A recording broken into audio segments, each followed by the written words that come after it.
I just completed the final revision of the Extinction spreadsheet, which I'm now calling the Extinction Textbook. This has evolved far beyond its initial form of being a simple DPS spreadsheet and is now an encyclopedia of pretty much everything in COD Ghost Extinction. I've made 5 videos on this massive project of mine before for revisions 3 through 7, and in all of those videos I say I'm going to keep it brief, but it never is, so before I get to that turbo yap, I'd like to direct you to the download links in the description and the pinned comment. You'll see 2 links there. One is labeled download, and the other is live comments do not download. Hopefully you can figure out which one to download and not download from those labels. The download file is the uncompressed version of the textbook. It's about 300 megabytes, and it should look beautiful on whatever screen you view it on. I made it so that it should theoretically work perfectly on mobile as well. And this is going to be my last final issuance of the Extinction spreadsheet. Technically, this is V8, and there just will not be another revision after this, since this is extremely comprehensive at this point, and it's been thoroughly checked by myself and a team of really smart people you see on the bottom of the cover here. However, it's always possible that I have got something wrong in here, or I need to add more details later on. So if any updates need to be made, I'm going to leave them as comments on the live comments file. This version of it is exactly the same as the main 300 megabyte version, but it has all the images compressed small enough so that you can preview it on Google Drive without downloading it. That's where the live comments will go. So don't download that one, because if you do just save a copy of it to your computer, you're obviously not going to be able to see any of the new comments that I may add. And for those of you who are interested in printing a physical copy of this thing, just be patient. This version here looks great on the screen, but it's going to look really bad if you print it on a paper with ink. Specifically the Minimaps, they don't look good. I've tried. So after this goes live, I'm going to start working on a recolored version that should be much more printer friendly, and once that's done, I'll add it in the links here and also notify you in the Discord server, so just be patient on that. And of course, I need to give a massive shout out to my 5 co-authors on this textbook. We've got Fox, Destroyer, Bier, Pillow, and Kursse. Each of them contributed massive amounts of time and effort to this project throughout its life cycle, and this would not have been possible without them. So, for the rest of this video, however long it is, I actually have no idea, I'm just going to comb through the entire changelog and do my best to explain every single new item that I've added here, just the same as I've done for the previous revisions of the spreadsheet. And then after that's done, I'm going to go over the history of this spreadsheet as well as my own personal history with Extinction and this YouTube channel to explain how this massive project was even possible. So buckle up, this is probably going to take a while. So I'm going to be using this navigation pane thing here to jump through the document a lot, so we can head all the way down to the changelog like this. There it is.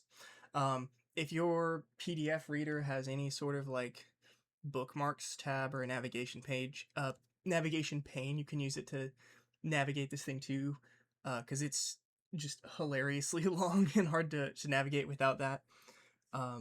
Although the table of contents is hyperlinked in this version, we'll get to that in the changelog, but that'll help you get around too. So the first major change with this update is that we replace the fire rates with experimentally verified values. So little background on the fire rates. So obviously you need to know your weapon's rate of fire in order to determine its DPS. And initially I used the rate of fire straight out of the wiki page, the COD Ghosts wiki fandom or whatever the hell. And who knows if those are accurate. Wikis are never accurate. So eventually I switched those values in one of the previous updates to the data mined values straight out of the code, which, in theory, those should be accurate to what's in the game, but this game is just coded out of spaghetti. It's so fucked. Everything just doesn't work. And when you test the fire rates in game, you realize like, oh wait, they do not match the code values like at all. So I went through and retested all of them just to match what we have in the game, like what they actually do and not what the code says they should do. And I have an entire appendix dedicated to this. Also, I've reformatted the spreadsheet. So basically it's the first chunk of this document is like the spreadsheet, the stuff I made in Excel with all the tables, and then after that it's the notes section, which is just like a lot of stuff written down in Word, and then it's these three appendices, which are like miscellaneous. They still have a ton of information. Like appendix doesn't mean useless. Like if you ever encounter an appendix in like an engineering context, that's where all the information actually is. It's just you've got so much of it that you don't want to put it in the actual like write up section, because it would just add like 40 pages between little sections, and that doesn't work. So this is appendix 3 for the fire rate testing. So I'm gonna try to read this down and see if see if I can explain exactly what we had to do here to get the new fire rates, because it's a little goofy. I'll probably like timestamp each of these like chunks as well, so you can skip over this if you don't care how I got the numbers. You just want to know like, okay, the numbers are representative of what it actually is in game. But let's get into it. So the fire rates reported and used for the DPS calculation in this spreadsheet are the experimentally determined server-side fire rates, not the fire rates predicted by the game's code. So the function controlling damage actually dealt to cryptids runs on the server at the server side like tick rate. So the values in the code are not truly accurate to what's physically happening in game. So why don't they match? The code should match what happens in game. Why doesn't it? In the code, the weapons all have this variable called fire time, which basically it's like the inverse of fire rate. Fire time is think of like the amount of time between shots instead of like how many shots per minute. It's just like a mathematical inverse basically. And so using those values, you can just very easily just like plop them into Excel, one single function, bam, you have all the fire rates, except that they aren't even remotely close to what happens in game because of the server. So the game runs on a server, and that server operates at a tick rate of 20 ticks per second, and that's equal to 50 milliseconds per tick. You just 60,000 over 20 or something like that. You get to switch it from seconds to milliseconds. That's for converting like rounds per minute, not ticks per second. Duh. So for like most things that happen in game, that rate of 20 ticks per second is perfectly fine, and it sounds fast. Like, oh man, 20 things per second, that's really quick. But imagine if you were running like a modern FPS game at 20 frames per second. That would be like unplayable, so slow. And it's an issue when it comes to weapon fire rates. So most of the full, or really all of the full autos in this game have the fire rates. They have fire times of 60 to 90 milliseconds per bullet, which is very similar to the server's tick rate of 50 milliseconds per tick, which means that the fire rate and the server tick rate basically overlap, and it does not register properly in game. So yeah, so basically 60 to 90 milliseconds per bullet is equal to 1.2 to 1.8 bullets per server tick. And again, actions and events can only happen and be registered exactly on a server tick. So you have these guns which are in the range of 1.5 bullets per tick, which means that instead of dealing damage at their intended rate of fire, they either deal damage on a tick or they skip a tick.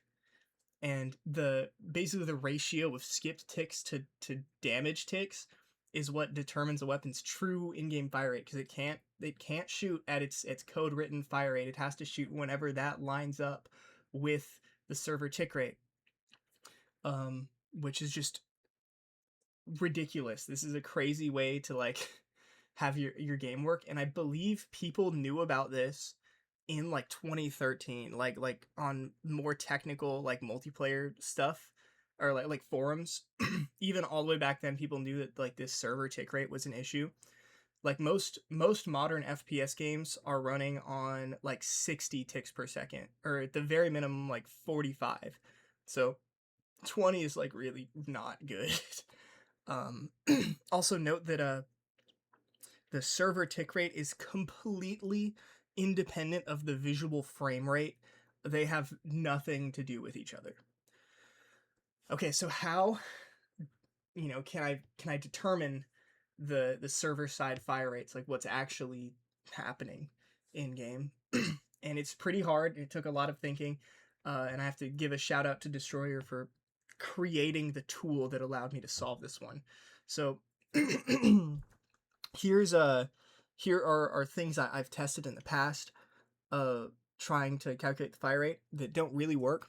So the first one, the actual visual animation of the weapon firing, like if you recorded it and played it back one frame at a time, and just like measured how many frames per visual like explosion coming out of the gun, that doesn't work. The visual animation isn't necessarily synced to the physical fire rate that's happening in the gun, and it's also like inconsistent. It doesn't necessarily look the same every time. Same for the audio, right? It's just a loop that's playing, like an audio loop that plays when you shoot, and it's not necessarily aligned with the actual fire rate.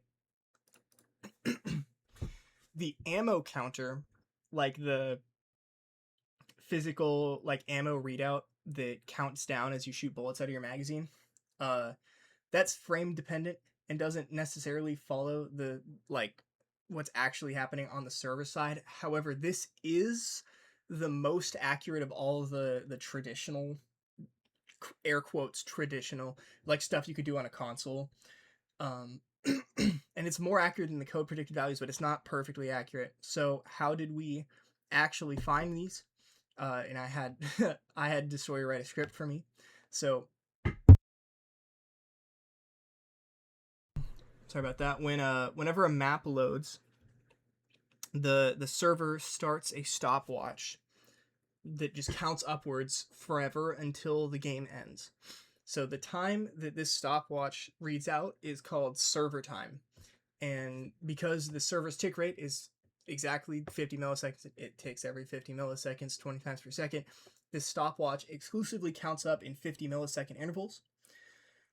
And we can use that to our advantage. So when Ghost launches on the modded client, you get this console window that appears. It's like a text file, like a notepad file, which logs all of the commands that you enter, all of like the files that load when you hop into a map and such when the game's running. So Destroyer wrote a script which prints out the server time directly into this text file whenever the server detects that a weapon has been fired. So it's literally just printing out the server time every time the server perceives a weapon as being fired. He wrote another script just to give the weapons infinite ammo, so I can shoot for like 1,000 rounds at a time and not be interrupted by reloads, which allows the fire rates to converge to like very accurate and repeatable values. So remember that the function controlling damage dealt to the enemies runs at the server tick rate. So the instances of the server perceiving firing a weapon are actually like they align 1-to-1 with the damage actually being dealt to the enemies, and we did test that in game. That's not an assumption. So I basically shot each gun like 1,000 times, recorded all of the exact millisecond values when the server perceived it as firing, stick it into an Excel sheet, and then you can just like average out the fire rate from there. I have a screenshot of this later. I'll show it and explain all this crap there. For non-automatic weapons, it gets a little worse because you're dealing with a fire cap and not like an automatic fire rate. So my goal with the semi-autos was basically what is the highest fire rate that can realistically and actually be achieved in game, because again the fire time, which is like the fire cap in game, isn't necessarily accurate. So basically like yeah yeah so ghosts is not nice to semi-auto guns. If you've ever used a semi-auto gun, like seriously trying to get DPS out of it, you'll know what I mean. They are very stuttery to use. Like if you try to spam the hell out of like a bulldog, you'll notice that sometimes you get like really fast bursts, like do do do do do do do do do, and then it slows down, and like you start like stacking shots where you go like half speed, you go like a third speed, 2/3 speed. It just like is not a pleasant experience to try and shoot semi-autos very fast. So the reason for that is instead of having a fire rate, they have a fire cap for semi-autos, and if you exceed the fire cap, you basically start skipping bullets instead of just shooting at the fire cap like you could in old games. Like in World at War, I think if you just spammed as fast as you could, your semi-auto would just shoot at the fire cap. But here in Ghosts, if you spam the shit out of it, you shoot way slower than if you like tried to shoot exactly like a perfect rhythm. Which is also bad because the game punishes you for having a perfect rhythm. There's a built-in like macro detector in Ghosts that causes your gun to like completely lock up if it thinks that you're using a macro to do perfect inputs. Really, this doesn't impact you much in like if you're not using a macro. It's probably like counting exact, frames or like server ticks that you're shooting. But if you're even if you're shooting like really consistently, sometimes you like lock up for a second, miss a shot, and yeah, it's nasty. Uh, and for the ones that are really high fire cap, stuff like the P226, and maybe like the SC2010 too, I think. The server tick rate stuff comes into play as it did for the full autos, which makes the fire rate not just like hard to reach, but literally impossible. So we all those reasons we have to do the bullshit like in-game fire rate testing, of course. So basically I wanted to like figure out what the quote unquote sweet spot is for the semi-autos. Like, what's the theoretically the fast, not the practically fastest that you can shoot these things. So basically I would spam the gun as good as I can until I felt that I'd got like a really solid burst of bullets just right at the sweet spot at what feels like the highest fire rate. This is a bit of a like qualitative test. I would shoot until I was like, yeah, that felt right. Like I felt like I got a good burst, and then I'd plug that data into the Excel file, and instead of averaging all of the fire times like the full autos do, it averages the 10 like it finds it's a pretty cool formula. It finds like the fastest burst of 10 bullets and then counts the fire rate of that. So I can just drop the whole entire like page of fire rates in there, and then it automatically picks out like, okay, these were the fastest 10 in a row that you shot. This is the fire rate from that. And because this is a little bit this has a lot more human error involved than the full auto one where I would just like hold a button down for a minute. I test each gun like 5 times for the semi-autos instead of 3.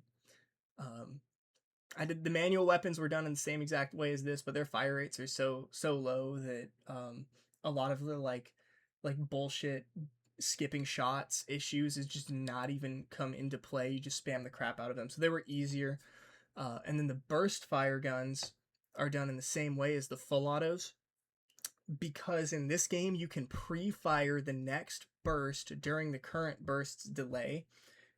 Basically, like you shoot, and then like before the next burst happens, if you're holding the trigger down already, it'll just go off, which means that you can just easily achieve the highest consistent, or like the maximum actual fire rate.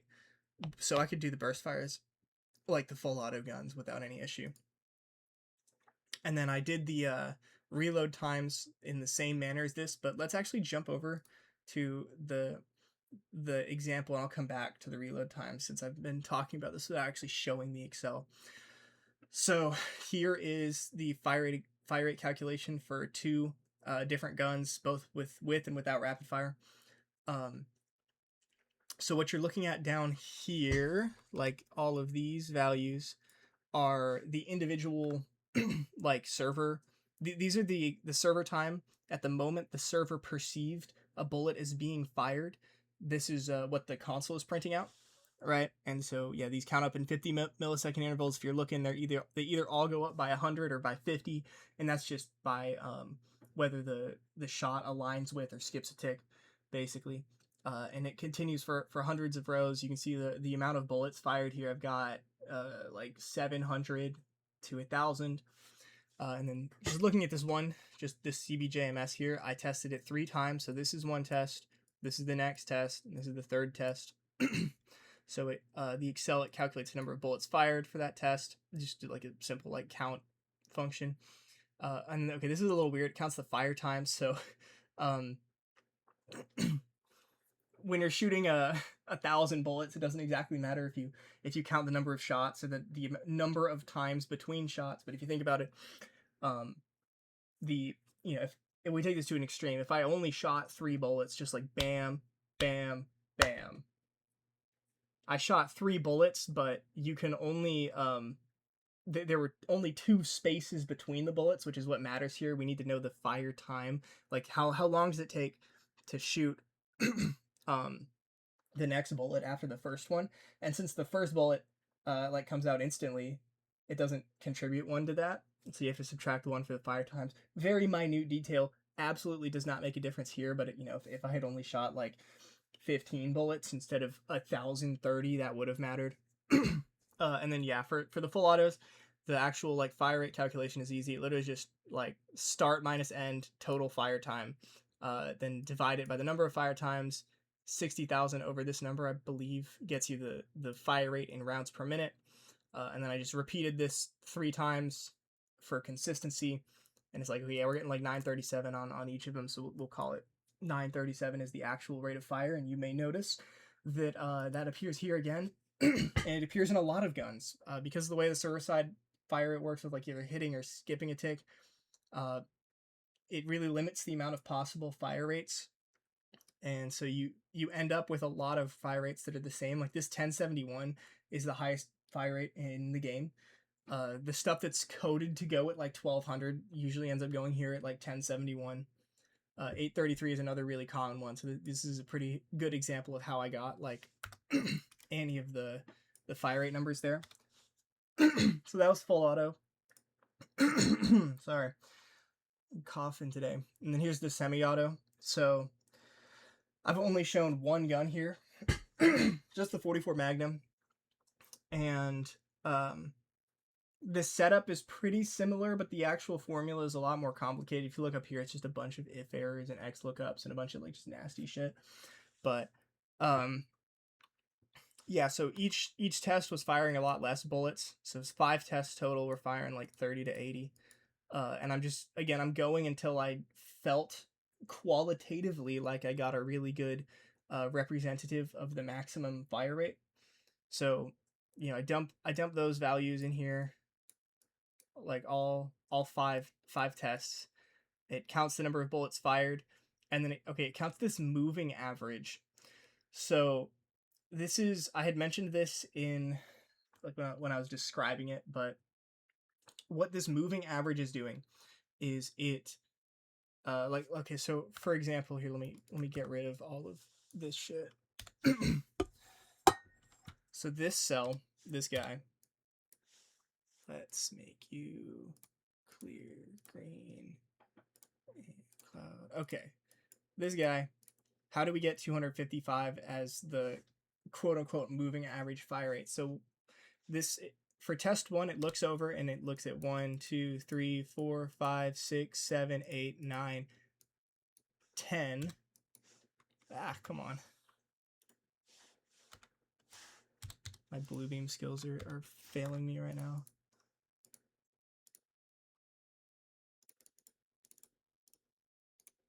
I like this program. It's pretty neat. Let's set you as default so it counts. So this cell, it looks at these 10 fire rates and it averages them out. It calculates a fire rate from that. Then the next cell, so we move on to this guy, and it calculates the fire rate, the average over these 10, right? Same deal for this guy, right? Number 3, he gets these 10. In the next calculation, or the next test over, it gets these 10. Like for this guy down here, it gets those 10, and so on, right? So it's calculating a moving average over like these 10 shots. 10 shots just for like consistency's sake, right? And then it looks through this list of calculated moving averages and it picks out the highest one. So for tests 1, 3, 4, and 5, I got 279 RPM. In test 2, I only got 261. And since I was consistent on 4 of the tests and this one was lower, that means that I just didn't shoot the second test as well. So I just roll with the 279.1 as like the chosen fire rate for the 44 Magnum. And I did this for all of the semi-autos in the game and all of the like manual stuff, like the bolt action and the pump action. But those are easier because their fire rates are so low. Okay, before I get into that last bit, we got one more page of just words here. So reload times. Initially, I used the reload times just like straight from the code for my things like the extended mag versus rapid fire calculation. But in this version of the spreadsheet, I included a full like reload time documentation in terms of like what the reloads actually are in game, because lo and behold, they aren't what they say they are in the code, like everything else in this game. So, okay, holding down the shoot button during a reload animation guarantees that the weapon will fire the instant it is able to after the reload is completed. And since I can use bullets firing to determine the exact length of the reload duration, I basically can just use this same exact thing here to get reload durations instead of fire rates. So I did that for all of the guns as well. That calculation is a lot easier because the reload times don't have like tick rate issues really, because the reloads are all multi-second duration, which means that instead of being like either 1 or 2 ticks, they're like 15 to 40 ticks long. So there's not really any like server side crap happening there. It's just the animations that make the reloads differ from the code values. So the reloads reported in this spreadsheet are the shot-to-shot reload times. Like, so how long it takes you from the moment you initiate the reload to when your gun is actually able to fire again. And this is probably different than how you've seen reload times reported if you keep up with like modern COD multiplayer stats. Usually in those videos, what they're telling you is the reload add time, which is the amount of time it takes for the bullets to be added into your magazine after you initiate a reload. And that's really important for multiplayer because you can do a reload cancel. You can just like, the moment the bullets hit your ammo counter, you can sprint for like a millisecond and it cancels all of the unnecessary animations and lets you shoot faster. You can't do that in Extinction unless you are doing some really weird shit with like using stand your ground to give you that ability, because like normally you have on the go enabled by default, which lets you reload while sprinting, so you can't use sprinting to cancel your reload times. The reload add time is what's reported in the code. Sleight of hand is a flat 0.5x multiplier to your reload add time, but not necessarily like neither of those are representative of what's actually happening in game, since you can't really take advantage of that super easily. So that's why I went with the shot to shot reload times. You'll notice that sleight of hand isn't a perfect 2x reload speed multiplier when you're comparing these times because of the animations, but I feel like this is a much more relevant stat to Extinction, unless you're like going absolutely crazy and like grenade canceling to save 20 frames, not like 50, like fractions of a second on each of your reload animations here. Oh, and then one more thing. So the pump action and the disruptor, like the disruptor's ammo regen, those reload like one shot at a time. So I can't really use the bullet firing method to get their reload rates. But I just for those ones I just went frame by frame in DaVinci Resolve at 60 FPS and counted the ammo counter, since that's the most accurate thing you can do without using the server time printout bullshit. So those, the pump action and the disruptor, they're really accurate too. I just had to get them in a different way. I addressed this already. The several guns share the same fire rates, and there really aren't that many unique fire rates, and I think it's a result of the damage being handled server side with like the low tick rate, which, you know, messes with everything. Yeah, people knew about this since 2013. Just one few more things for like posterity. One more thing for posterity. Basically, the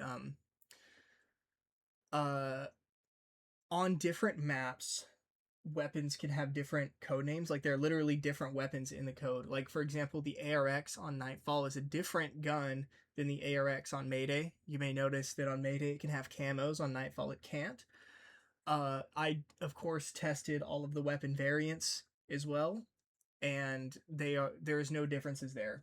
Thank God. That would have been so ass to deal with. Yeah, and other than the primary and secondary weapons, like the shit you actually can like hold in your loadout, and buy off the wall, everything else just uses the data mine values, which are probably a little inaccurate, but just did that for simplicity. And also, not all of them register with like the shot counter thing. Like I don't think the grenade turret like registers. Yeah, it was weird. So other than like the main guns, I believe I used the code values everywhere else just for simplicity's sake. And then one final thing for this section before we can move on to the other stuff. I don't even know how long this has been. This is going to be a long fucking video. So how much did the fire rates change from the previous revision? You may be interested in that. Of course, I adjusted the DPS values and everything too, and like reordered and recolor coded everything. Mostly, the fire rates went down this revision, which, you know, can be expected. We're accounting for server side inefficiencies, so it's dropping the fire rate. So it dropped them mostly by like little amounts. Definitely not anything consistent here. I mean, I don't know, maybe you could figure some rhyme or reason out to this.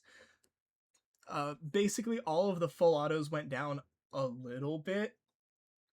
The burst fires, interestingly, those are over here. Those like almost all went up, except for like the marksman rifles, I guess. But all these went up, not enough to make me change my opinion on them.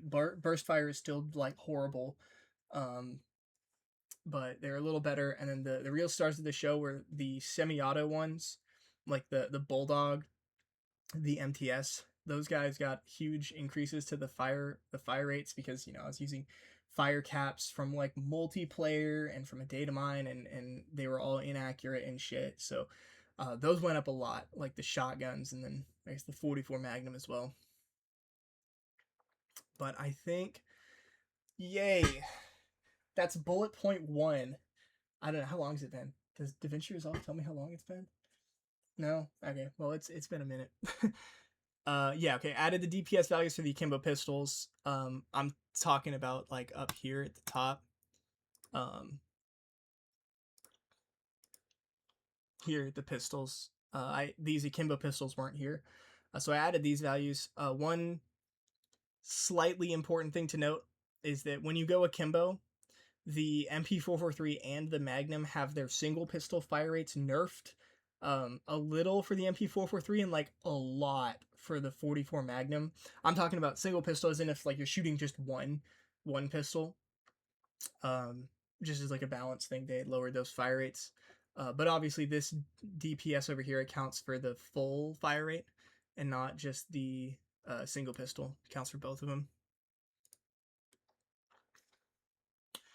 I reordered stuff in the. So, you know, let's do this. Let's split vertical. Are we? Can blue beam science here real quick.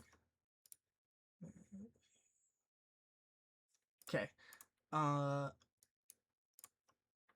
up to this spreadsheet. I've opened up a copy of it, and we're looking at the change log over here on the left, and then the spreadsheet over here on the right. So I reordered this whole spreadsheet part. I gave the damage multipliers like their own page. There was, you know, these are like mixed in with some other shit, so I just gave them their own page here. We added the note about AP ammo being nullified by Sniper Deadeye. So basically, this is weird. Since Sniper Deadeye makes all of your bullets like count as a crit, like they're labeled as a crit, like they get the critical hit label. They don't necessarily do critical hit damage unless you actually hit like a weak point. But because it gets hit with the crit, when you hit an enemy in the armor with Sniper Deadeye on, it replaces the armor label with a crit label, which gets rid of the 10% AP ammo damage boost, which, you know, it's not a huge deal, but that's just like, there's a lot of like weird just code being stupid stuff that we've discovered in this sheet. That's one of them. Added the flare durations earlier in the spreadsheet. I think the flare durations were somewhere in here, unless I just like totally forgot, but I believe I stuck them on this page. Yeah, so flares last 20 seconds without Master Scavenger, 30 seconds with Master Scavenger. Also, only 6 enemies can be attracted to a single flare or sticky flare at the same time. They are identical. We did test that. Added info for electric trap mechanics. So that's this line here. Basically, the electric traps hit 2.85 shocks per second and are programmed to turn off after 20 shocks. So this is why, like, in Awakening, for example, when you are killing mammoths with the electric trap right by spawn, it turns off so fast because you're hitting that 20 shock limit. And if you as the player are standing on the electric trap and taking damage, that doesn't count toward the 20 shock limit. That's another thing we tested. Added DPS values for the point of contact helicopter. This is all supposed to be in order, but it's like low-key not perfect. Yeah, so it's terrible. You probably knew that already, but we got the numbers behind it. So it, interestingly, it lasts, it's coded as like, okay, how long does the helicopter last? It lasts 60 seconds in solo and 90 seconds in co-op. Interestingly, the way they coded that is, instead of specifying a duration, they specified like how many laps it does, like physically loops in the sky. So it does 4 loops in solo and 6 in co-op. Each lasts for 15 seconds, obviously. It shoots in randomly selected 25 to 45 round bursts with 1 to 3.5 seconds between bursts in the code. And it does absolutely no fucking damage. So yeah, not really much of a reason to buy it. It doesn't really do anything. Although it does increase to 40 damage per shot against the barrier hive. And because it's not bad enough, it also does 0 damage on any crit. Like, it's programmed to just not do damage on crits. So that's cool. Yeah, so that finally you have numbers behind the helicopter being bad. Also, I guess I kind of glossed over this, but the DPS values that changed, or the rate of fires, they all got updated here. Obviously, I didn't just like calculate them and not update everything. So like the fire rates are up here. That gets calculated into the DPS values and everything. And that applies to this page as well, and like any other instance of them being mentioned in the spreadsheet, I made sure to update it. Okay, so next, trap damage scaling with player count. Yeah, so the trap damage goes up with the typical enemy HP scaler. So basically, you probably know this already, but the enemies have more health in co-op. How much more health? Well, if in solo they have 1x HP, then in 2-player it's 11% higher, 3-player 44%, and 4-player it's double, as in double like their solo health. The trap damage scales exactly with this scaler as well, which you can think of it as like traps take the same hits to kill an enemy regardless of player count. Their damage is adjusted specifically to do that.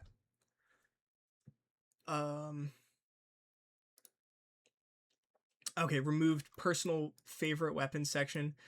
Yeah, so initially when the spreadsheet was only me, I had like top 10 my favorite weapons and then top 10 weapons by sheer DPS, but now there are like 5 co-authors with me on this spreadsheet. So instead of doing top 10 weapons or anything, I just replaced it with a complete DPS ranking of all weapons. I feel like that's a little more appropriate, which is later. So the personal weapons was like up here, but we want to go to, I think it's in Loadout. I think it's on this next page. Yeah. So instead of having the personal favorite weapons, we just have, this is every single gun in the game, ranked 1 to 69 nice of just off of their max DPS here. So obviously Bulldog MTS are at the top, L115s at the bottom, not really surprising. And of course I included Burst Fire, these ones in bold here, Rapid Fire as well, and Akimbo. So this is like really fully fleshed out, because I believe this is like everything. We have the Wonder Weapon, I like everything that is like a primary or a secondary weapon, not counting like Death Machine or anything. You can count the Disruptor. The Disruptor is easy to calculate a DPS for because it is literally full auto. So you have a fire rate and a damage, and so you have a DPS. The Venom's harder. I did it. I've actually shown this off previously, like counting like how like average DPS if you're just like spamming it as fast as possible, and it's only 1150. But keep in mind, the Venom X is probably a lot lower than you thought it would be because this is against one single target. Usually you're using this against big groups of enemies, so you know it's dealing a lot more damage overall. Okay, we have a page for reload speed. I should put more bookmarks in the actual spreadsheet section, because we kind of have to navigate to the reload speed, which is here. Okay. Yeah, so we didn't have reload speed reported in the spreadsheet previously. I mentioned this earlier in like the whole rapid fire, but these are all determined experimentally in game as the shot to shot reload values, like how long it takes you to actually go from initiating a reload to shooting again without any like weird reload cancel stuff, which is kind of tricky to do in Extinction. I believe these are all sorted the same way as the weapons at the start, so I didn't sort them by, they're sorted by DPS, not by reload here. Yeah, some things of note. So these should all be pretty self-explanatory. So T is tactical reload, so that's reloading without fully emptying your mag. E is empty reload, that's when you run it dry and it just automatically reloads for you. These values are all in seconds, right? So the ARX is 2.44 seconds to reload tactically, 3.05 is fully empty. Then these are the same values but with sleight of hand. You'll notice it's not exactly 2x. It's close, or like it's not exactly half the amount of time for sleight of hand. It is close, but not exactly, and it's not consistent between guns just because of animations.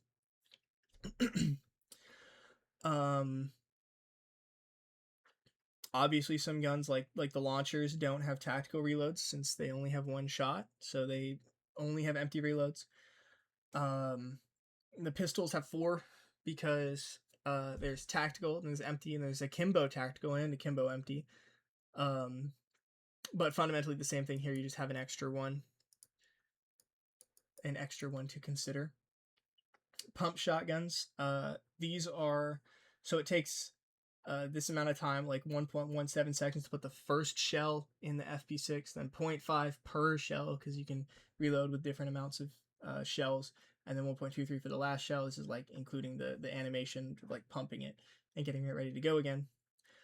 And then the disruptor is the only one here that's like weird, because it doesn't reload; it regens ammo, and it's not affected by sleight of hand, but it is affected by the limited ammo relic. So without the limited ammo, it takes 5 seconds for the first shot to reload, and then each shot after that is exactly 1 second later.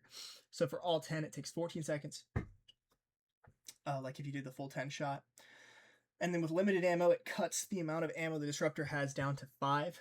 And it also increases the reload time, or it makes the reload slower, I should say.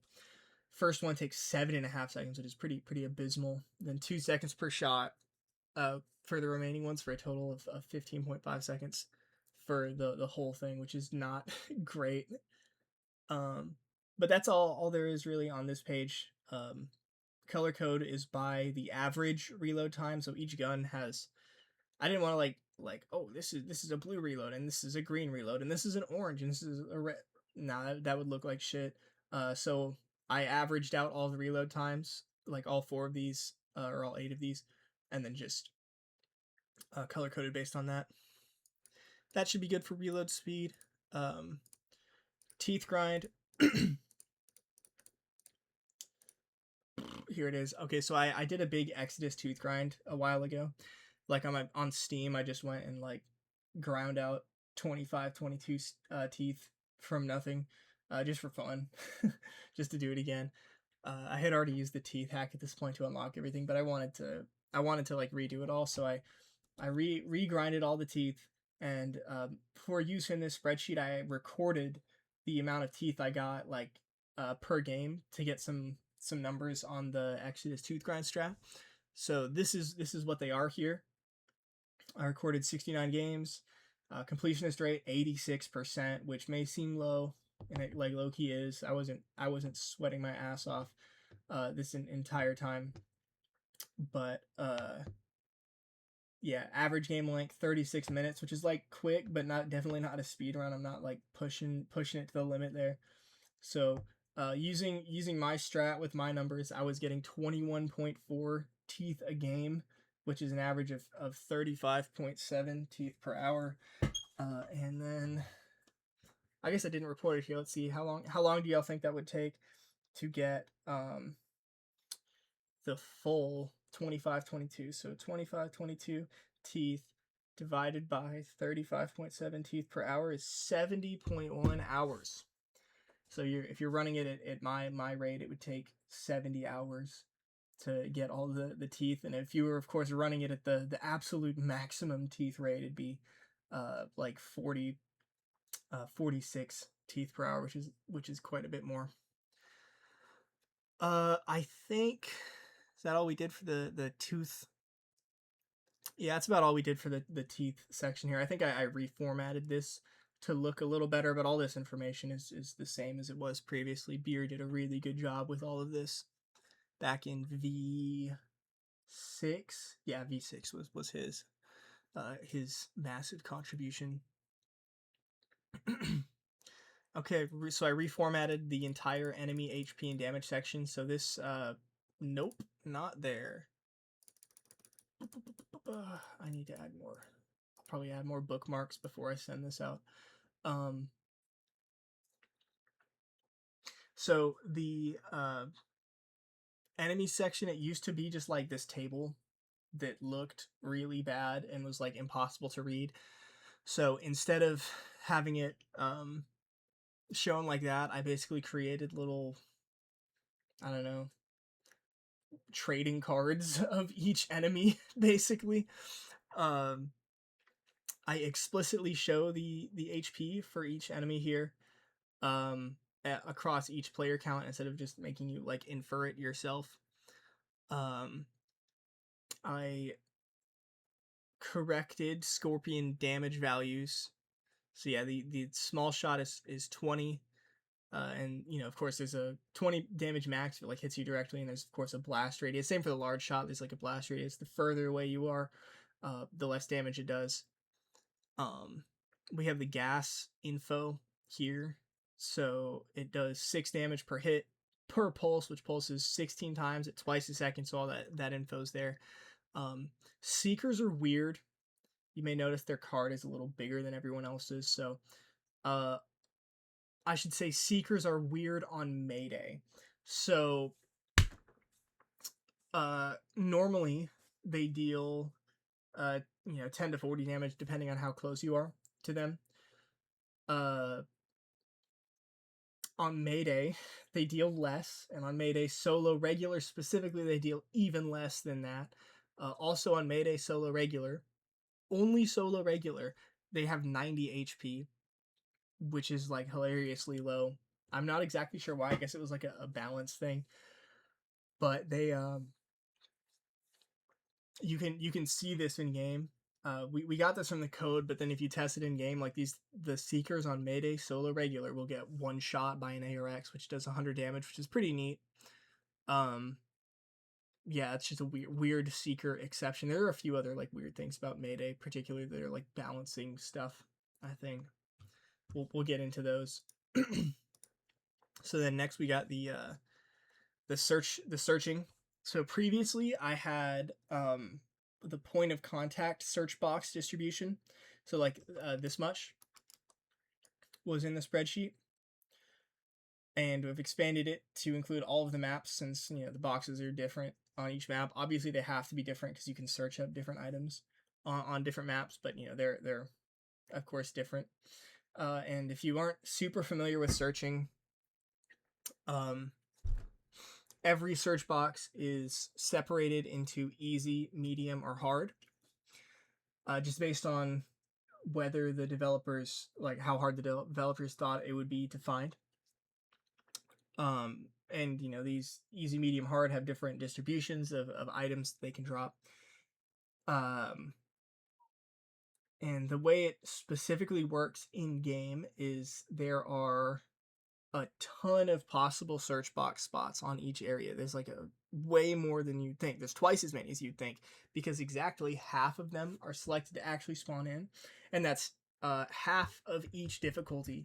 So the game makes sure you get the same amount of search boxes, the same amount of each difficulty of search box in each area, but that's how they enabled it to be slightly randomized in their locations from game to game.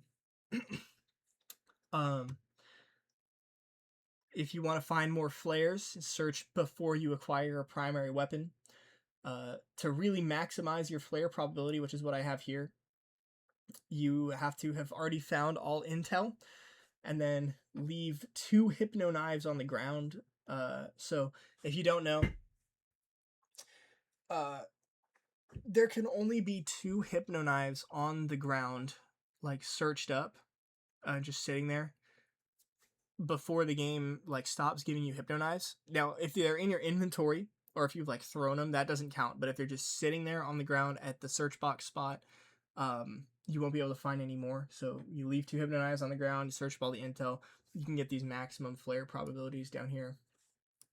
You want more arcs, you get a search while holding a low attachment gun. This isn't new information, but I'll reiterate it.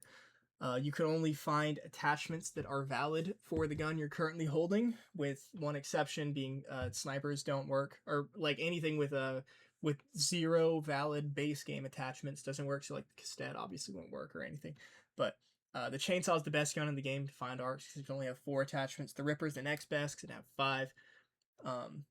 Yeah, search, and that has to be like physically held in your hand, not put away on your back while you search with your pistol. You want to have the chainsaw out while you're searching for more arcs. Yeah, you can read through all the rest of this if you want, but that's the gist of it. The real deal here is the search box distribution. Okay, now we've got the HP regen right here to match everything exactly as we have it in the game's code. So the few little changes. The medic ability, this is talking about the like double tap up on your D-pad to activate like the crazy HP regen circle. Previously, I thought the ability in regen a higher percent of your HP, the more it was upgraded. This isn't true. It regens a flat total percent of your HP. Which matters because if you're a medic tank, as you upgrade your class, you also are upgrading your max HP. So effectively it does actually get stronger for you. So like for example, if I'm a level 0 medic and I pop my if I'm a level 0 medic tank who has 125 base health and I pop my medic ability, it's giving me 12.5 HP per second. But if I'm a max +4 medic tank who has 200 HP, then it's giving me 20 HP per second. So if you are a medic tank, the medic ability like effectively gets stronger the more you upgrade it. But if you're not a medic tank, then it stays at 10% per pulse the whole time. Added note about the medic +2 healing radius. So it has the same exact radius as the medic ability circle. So when you pop the medic ability, it puts that big like yellow circle around you. And at medic +2, you just naturally have like a 5 HP per pulse regen, which says it regenerates enemies or regenerates teammates that are close to you. They have to be really close to you. It's within the medic class ability circle. So just keep that in mind. And interestingly, that medic class ability circle is also equal to the regen radius of the Cryptid Slayer ammo at +4. So you might want to familiarize yourself with how big that circle is. It shows up in a few places. There is a death protection mechanic that we've kind of known about for a while, but never really officially written down. Basically, the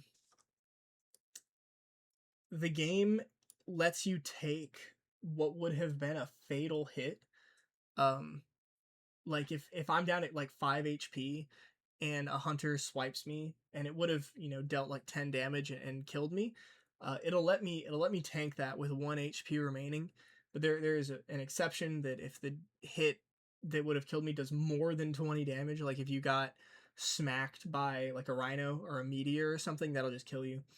We're calling it death protection. It resets when you fully heal to max HP again, or when you get like revived or respawn after bleeding out. And then when you're revived, the game does give you 3 seconds of invincibility as well. And then this whole section down here about drill repair speed is new, or at the very least, it's officially being stated up here. I don't know if it existed. I think it existed in text somewhere else, like way down in the notes, but I brought it up here since it's kind of important. So the base repair time is 4 seconds. So like in solo, it takes 4 seconds to repair the drill. This goes up by 2 seconds per player. So in 4-player, it's up to 10 seconds to repair the drill. And then there are things you can do to repair the drill faster, which is going down the chart this way. So with team boosters +2, it gives you increased repair speed. So that's 0.75x to the total repair time. So that's it takes the 4 seconds down to 3 seconds if you're in solo. If you're in 4-player, it takes it from 10 to 7.5. Right? It's just 3/4 of the repair time. Engineer at +1 halves the repair time, and these do stack by multiplying, so that gets your repair time down in solo. If you're an engineer at +1 with team boosters at +2, it gets it all the way down to 1.5 seconds, which is crazy fast. It's I think that's 0.375x total repair time. Yeah, duh. Because in 4-player, it takes it from 10 to 3.75 seconds, which is where this really shines, because that's a huge decrease in repair time.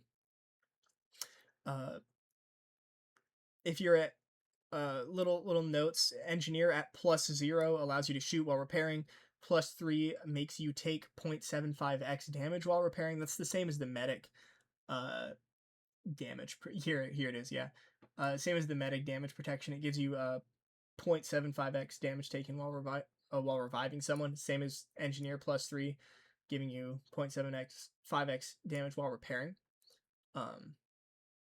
One other thing I should mention about medic, +3 gives you immunity to the scorpion gas damage, duh.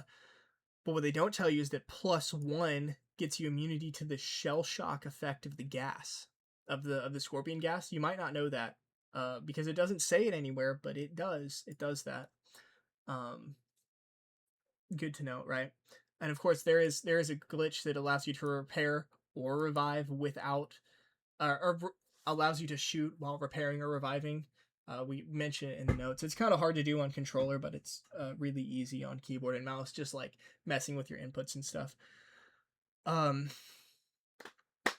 drill HP displayed in game is not the literal HP value of the drill, but it's the percent that it's at. So like, it counts down from 100. Like, your drill has 25 HP. We need to repair the drill, like that bullshit. So it actually has 2000 HP in solo and 1250 HP in co-op, and of course enemies deal different damage to it than they deal to you. This is going to be more important when we get to the score section, and the specific numbers aren't particularly important because all you see in game is the 100% HP. So effectively you can think of this as the drill takes 60% more damage in co-op than it does in solo. And, strictly from a code perspective, that's not actually true. It just has less health in co-op, but since you can't see its true health, you can only see the percentage of health. You can think of it as taking 60% more damage in co-op. Okay, so we can move on to the second page of the changelog over here. I'm gonna take some notes down real quick. I'm going to touch a few things up before I release this. What did I want to do?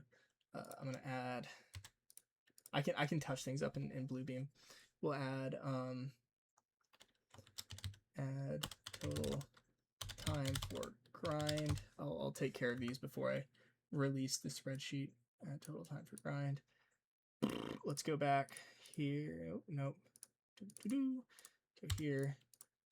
Add more bookmarks. I'm gonna add bookmarks to the spreadsheet section, because with the way I PDF this thing together, it made all of these bookmarks for like the notes over here on the left, but it didn't make them for the spreadsheet. It just went by like individual like sheet number.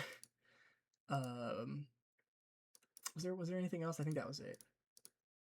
Yeah, I think that was it. All right, cool.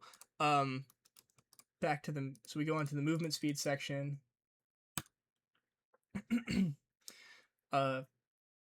Ferals +0. This is a slightly new discovery. So unupgraded ferals gives you a 1.1x damage boost. +1 obviously gives you the 1.2, but surprise, 1.1x from ferals +0. That's pretty cool, right? So I've added that into the table a little bit, right? I think that was the only change on this page. Yeah, that's the only change here. I added the XP values for killing normal enemies. So that's talking about this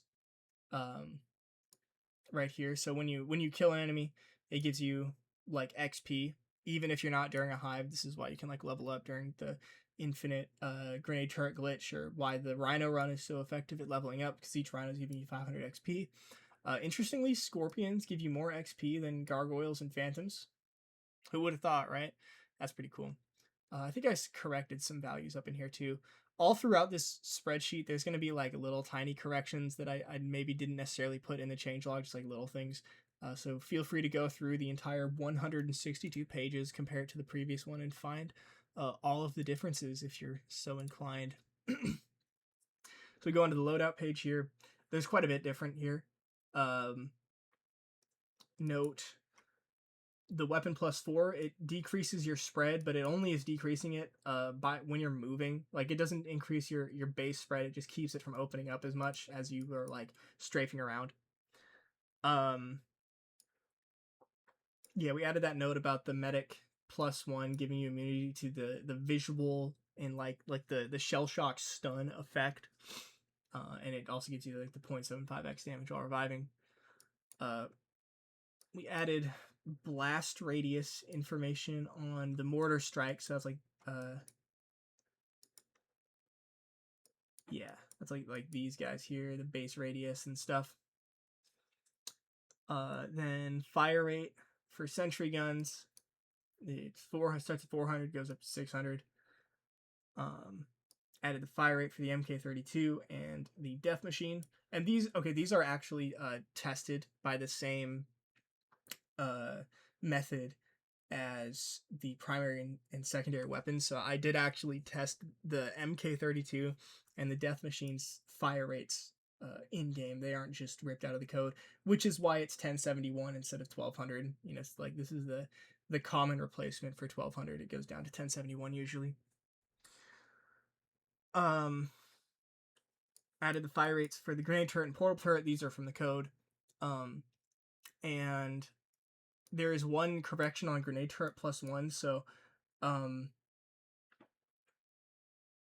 in the description, like in game, it says like fire faster grenades or something when you upgrade the grenade turret to +1. Fire faster grenades. I think that's the wording. And previously I thought that meant it was a RPM increase.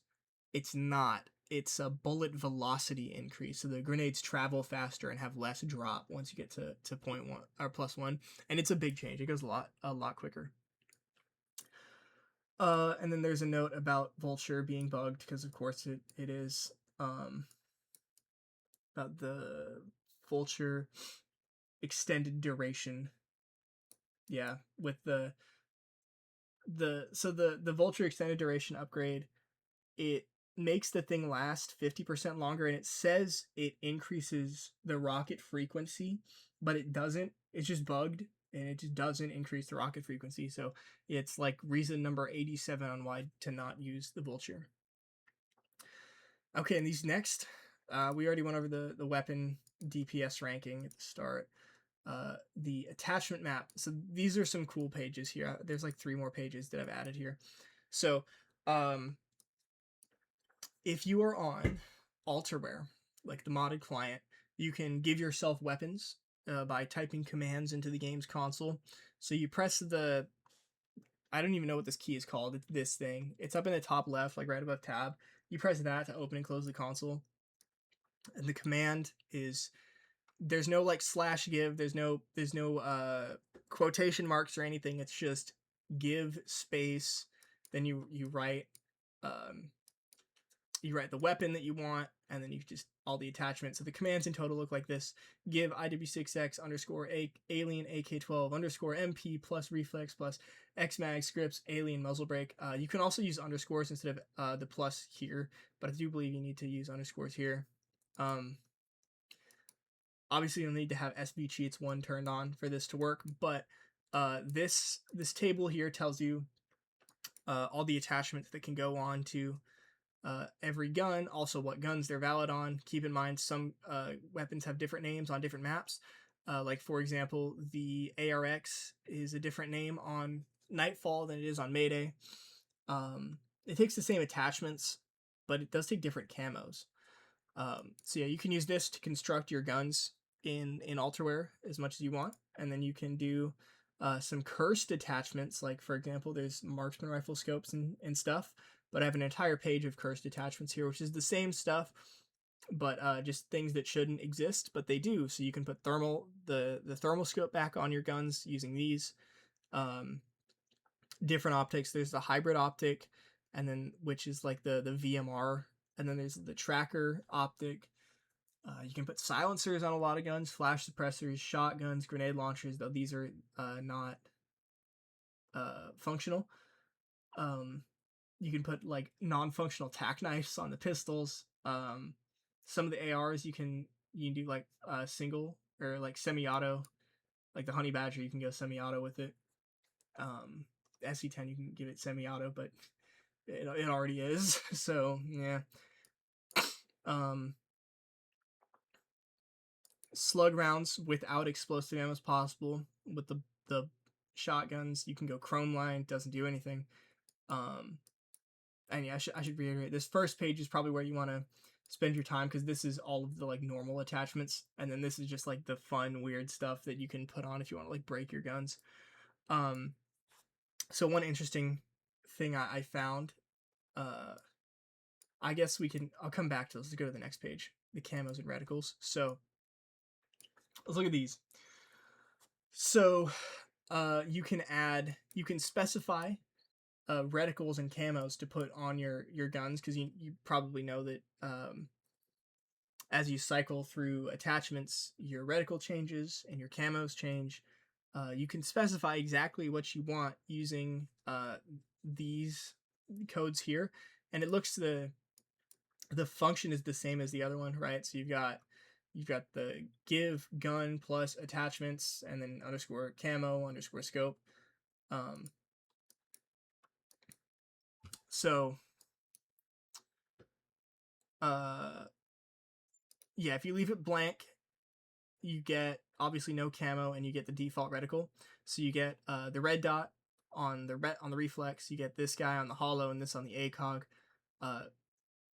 Regardless of whether it's a reflex, a hollow, or an ACOG, the scopes are all the same. It's scope 1 is precision, scope 2 is vertex, scope 3 is either VMR or blue dot depending on the gun, and scope 4 is precision dot, scope 5 is delta. So the VMR / blue dot, you can look at this page and you can see what they get. There's not really much of a rhyme or reason to it, except that the guns introduced later generally have the blue dot, though not exclusively, because the K7 still has the VMR. And by VMR, I mean it's just like the VMR is like default reticle, you know? So yeah, you can use that to give yourself reticles, and then camos, as you may know, are only possible on certain guns, although you can give them to a few guns with commands, which occasionally like bug out the gun visually. So you can use that to give camos. You can give yourself like impossible camos and stuff too. Like if you give yourself like an SVU with camos on Nightfall. There are a few unique camos though. So for the MTAR, for the MTAR, camo 7 is a duplicate of green. So like basically, I went through and I tested every single gun with every camo. Camo 1 gets you gold, 2 brush, 3 caustic, and so on. But on these other guns, there's usually a unique one. So MTAR, camo 7 is a duplicate of green, so you're technically more likely to get green on the MTAR. Same with the Bulldog. Camo 5 is a duplicate of gold, so you're more likely to get gold on the Bulldog. And the Vector is the only one with an actual unique camo. So camo 3 on the Vector is scale. It's the only gun that has scale. It's pretty cool. At least I thought it was pretty neat. Everything else gets caustic. And then yeah, so that kind of wraps it up for like the regular weapons, but then you can also give yourself all of this crap. So these are just like items and stuff that you can give yourself. So you can give yourself the Venom X, give yourself the Disruptor, you can give yourself a Disruptor that only shoots charge shots. That's pretty neat. Here's like all the lethals, the tacticals, miscellaneous, enemy weapons. These are fun to play with. You can give yourself like an RPG that shoots ancestor black holes. And then the loadout items. So basically all of these just don't work or are bugged in some way, like at least these loadout items, but the upgradables do work. So like if I want a death machine level 4, I go here, death machine level 4, and then I give this alien minigun 4_MP. And then that's it for the miscellaneous weapons and camos and reticles and such. On to score. Quite a bit changed and expanded here in score. Shout out Kursse for giving me all of the info and testing everything. So one thing that changed on this page is the escape score function, Kursse helped me adjust this to fix how I had the black screen glitch. I had like some weird factors in here, but this is correct now for the escape score. And then I recalculated all these values, obviously, like the max score, or these are like escape score examples. I recalculated this table using the corrected formula here. Breeder score on Nightfall changed a bit. Basically, it didn't change. I just adjusted the wording here. So the big thing is the second breeder was meant to have a time component, but the devs bugged it out.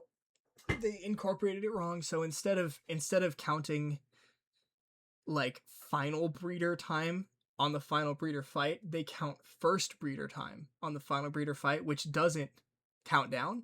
So you just get max breeder score on the second fight always. So that's cool. That's not all of that's not the only example of them messing up the time component. Anything change on Mayday? Yeah, we added some info about like crafting score and the Kraken. There's the score parts. There's this like actual like literal hive breakdown of each, how much score each hive gives you, and then there's a big notes chunk. The notes is where the majority of the changes were. There wasn't too much that changed here, so let's skip over to the notes, and I'll come back to that as needed. I was trying to pick out just the information that changed in the spreadsheet part. So let's go here because there's a lot. There is a lot.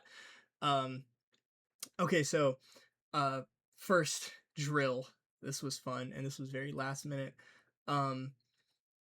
So the drill protection score is based on the total amount of damage the drill takes during the course of a hive.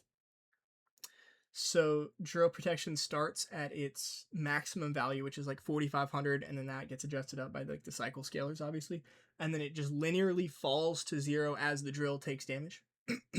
So the maximum amount of damage the drill can sustain before you get 0 drill protection score is 60% of its total displayed HP. So like, for example, like if it falls from 100 HP to 40, or 100% HP to 40% HP, you'll have 0 drill score. And this applies to the first 4 maps, so Point of Contact, Nightfall, Mayday, Awakening, but Exodus is different. So on Exodus, cryptids deal 2.65x damage to the generator. This little multiplier doesn't affect ancestors. They deal almost their normal damage. Their shit is weird too. But this multiplier affects the generator HP value on screen and, results in the generator dying faster, but it, for score, critically does not impact like the HP considered there. So basically the generator's like HP on screen drops faster than the score determining value because of this multiplier. So in order to lose all of your drill protection score on Exodus, the drill needs to lose 159% of its total displayed HP instead of just 60% like the other maps. This is assuming the generator has not been hit by an ancestor. It doesn't really work if it gets hit by an ancestor at any point. So instead of receiving that 2.65x damage buff, ancestors just deal 10 extra damage when hitting the generator, which is weird because they already have like a unique generator damage value anyways. But for example, let's say a black hole hits the generator, that does 90 true damage, but and that's what the drill protection score factors in. But then for like the generator displayed HP, it takes an extra 10 damage for 100 total damage to its like HP percent, but only 90 to the score. Yeah, this is weird, and basically means that technically you can, like, if you're really keeping a hawk eye on how much damage the generator is taking, you can kind of predict how much score you'll have at the end of the hive. But if an ancestor hits it, that kind of goes out the window because it doesn't abide by that same like 2.65x damage buff. A little weird thing, if you're worried about score that much, you're probably not letting the generator get hit like at all. But figured it's might as well write it down, right? Yeah. Then there are a few other little drill things. So there are a few other modifiers, I should say, and they affect the base damage done to the generator, so they do affect drill protection score. So on Awakening, hunters and scouts deal double their damage to the drill. I suspect this is because on Awakening, the drill can't be ridden. Like, the enemies can't, like, hop on the drill and just, like, tear it apart like they do on the other maps. So they just made it do double damage, like, on all of their hits, which is hilarious because it actually makes the drill die way faster on Awakening. It's the cryptids, a bunch of cryptids surrounding the drill and all hitting it together does a lot more damage than one single cryptid riding the drill. And then, yeah, they do double damage, so it's even more. And then Mayday solo regular, hunters deal half their normal damage when riding the drill. Another example of Mayday solo regular being weird. And then other versions of Mayday, it's 80% their normal damage when riding the drill. Just weird map individual stuff. And we've mentioned this before. So the drill has 2,000 HP in solo and 1250 in co-op. And the drill, like, this is like talking about behind the scenes, like code related. That's how much HP it actually has. And the drill HP value you see displayed in game is the percentage of max HP it's currently at, rounded to the nearest integer. This is, where the idea of, like, the drill has decimal HP, like the HP goes into decimals but only shows you integers, right? Because behind the scenes it actually has, like, these thousands of HP. So, for example, if I'm in a solo game of Point of Contact, I plant the drill down and it takes 300 true damage. The in-game display will read 85 HP because the drill is at 85% of its max health, like 1700 health over 2000 is 0.85. And since you can't actually see these values in game, you can think of this as being like in solo, you can think of the 2000 HP in solo dropping to 1250 in co-op as the drill just taking 60% more damage from cryptids in co-op. Kind of, if you're so inclined to think that way. And then also one other thing I added here for clarity, there is a myth that repairing the drill at all will instantly set you to 0 drill protection score. This is not true. Repairing the drill has no impact on score. So, for example, letting the drill get dropped straight from 100 to 50 has the same score impact as it dropping from 100 to 74, and then repairing it as soon as you're able, then letting it drop again from 100 to 76.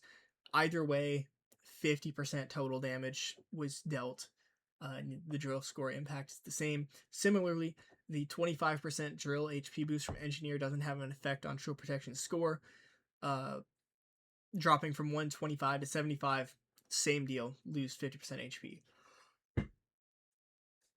Okay, so that's the drill protection nightmare.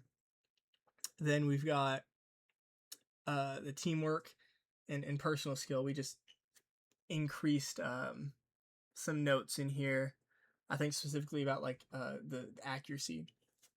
So yeah, the score accuracy is completely different from challenge accuracy.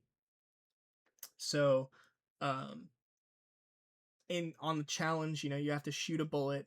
The idea is you shoot a bullet and you like knife the rest of the hive or whatever. For score, shooting no bullets is 100% accuracy. And a lot of things count as neither hits or misses. Like the grenade turret and the portable turret are, you shoot the grenade turret, it doesn't count as either a hit or a miss. It just doesn't impact it at all. So if you spend the entire hive on the turret, you have 100% accuracy. Same deal with trap. In propane fire, this is interesting. Throwing a propane tank counts as a miss. Shooting an explosive that also hits a cryptid counts as a hit. And every fire tick or hit marker from incendiary ammo counts as a hit as well, which helps maintain the accuracy throughout the hive. I think one small note we also added here about personal skill. The damage taken. So when you get hit with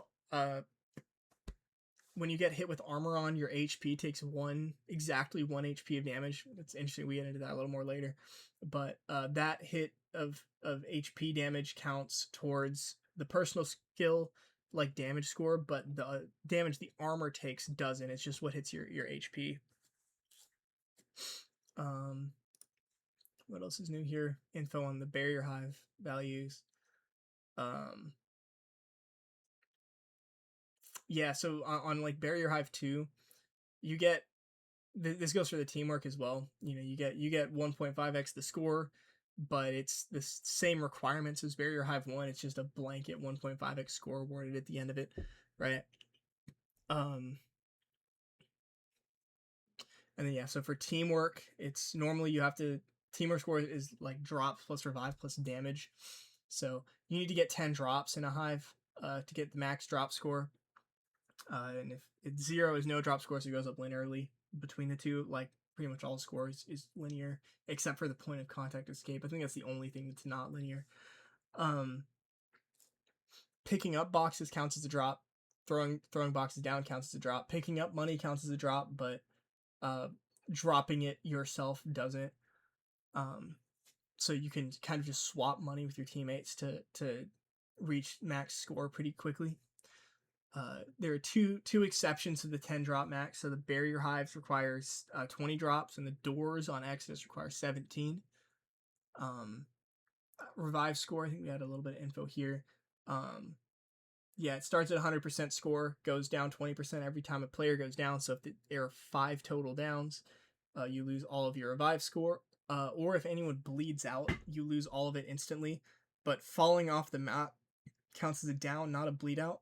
So the only way to like get this score relevant complete bleed out is if you have someone go down and their timer expires and they fully bleed out that way. The damage score for teamwork. So it's basically like your contribution of the total damage dealt to cryptids during the hive. So in order to receive the maximum amount of damage score, you need to do, in 2-player, you need to do half the damage at least. 3-player, you need to do a third of the damage at least. 4-player, a quarter of the damage at least.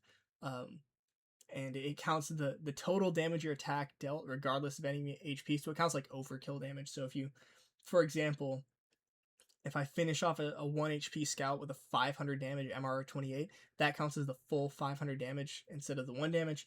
This is why like Grenade Turret is so good for it, because it's doing these high damage per shots all the time. And remember, this is the damage score is strictly damage based, not kill based. So you don't need to worry about like the numerical value of kills, just straight damage total.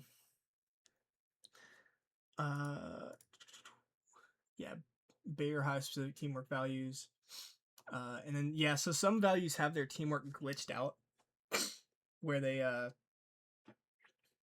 like don't track damage, or they don't track revives, and the team damage is requirement is set to 1, so you literally just need to deal 1 damage instead of 25% of the total damage to get your maximum score.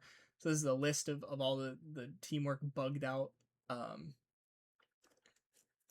waves. So barrier hives, breeder fights, final kraken, both vanguards, and then the end of awakening. So like all the special waves and stuff.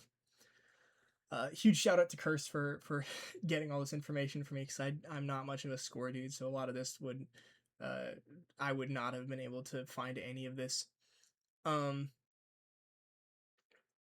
Challenge, I know we added a little note here. So if you end the game like during a hive, it'll only award the challenge and teamwork score.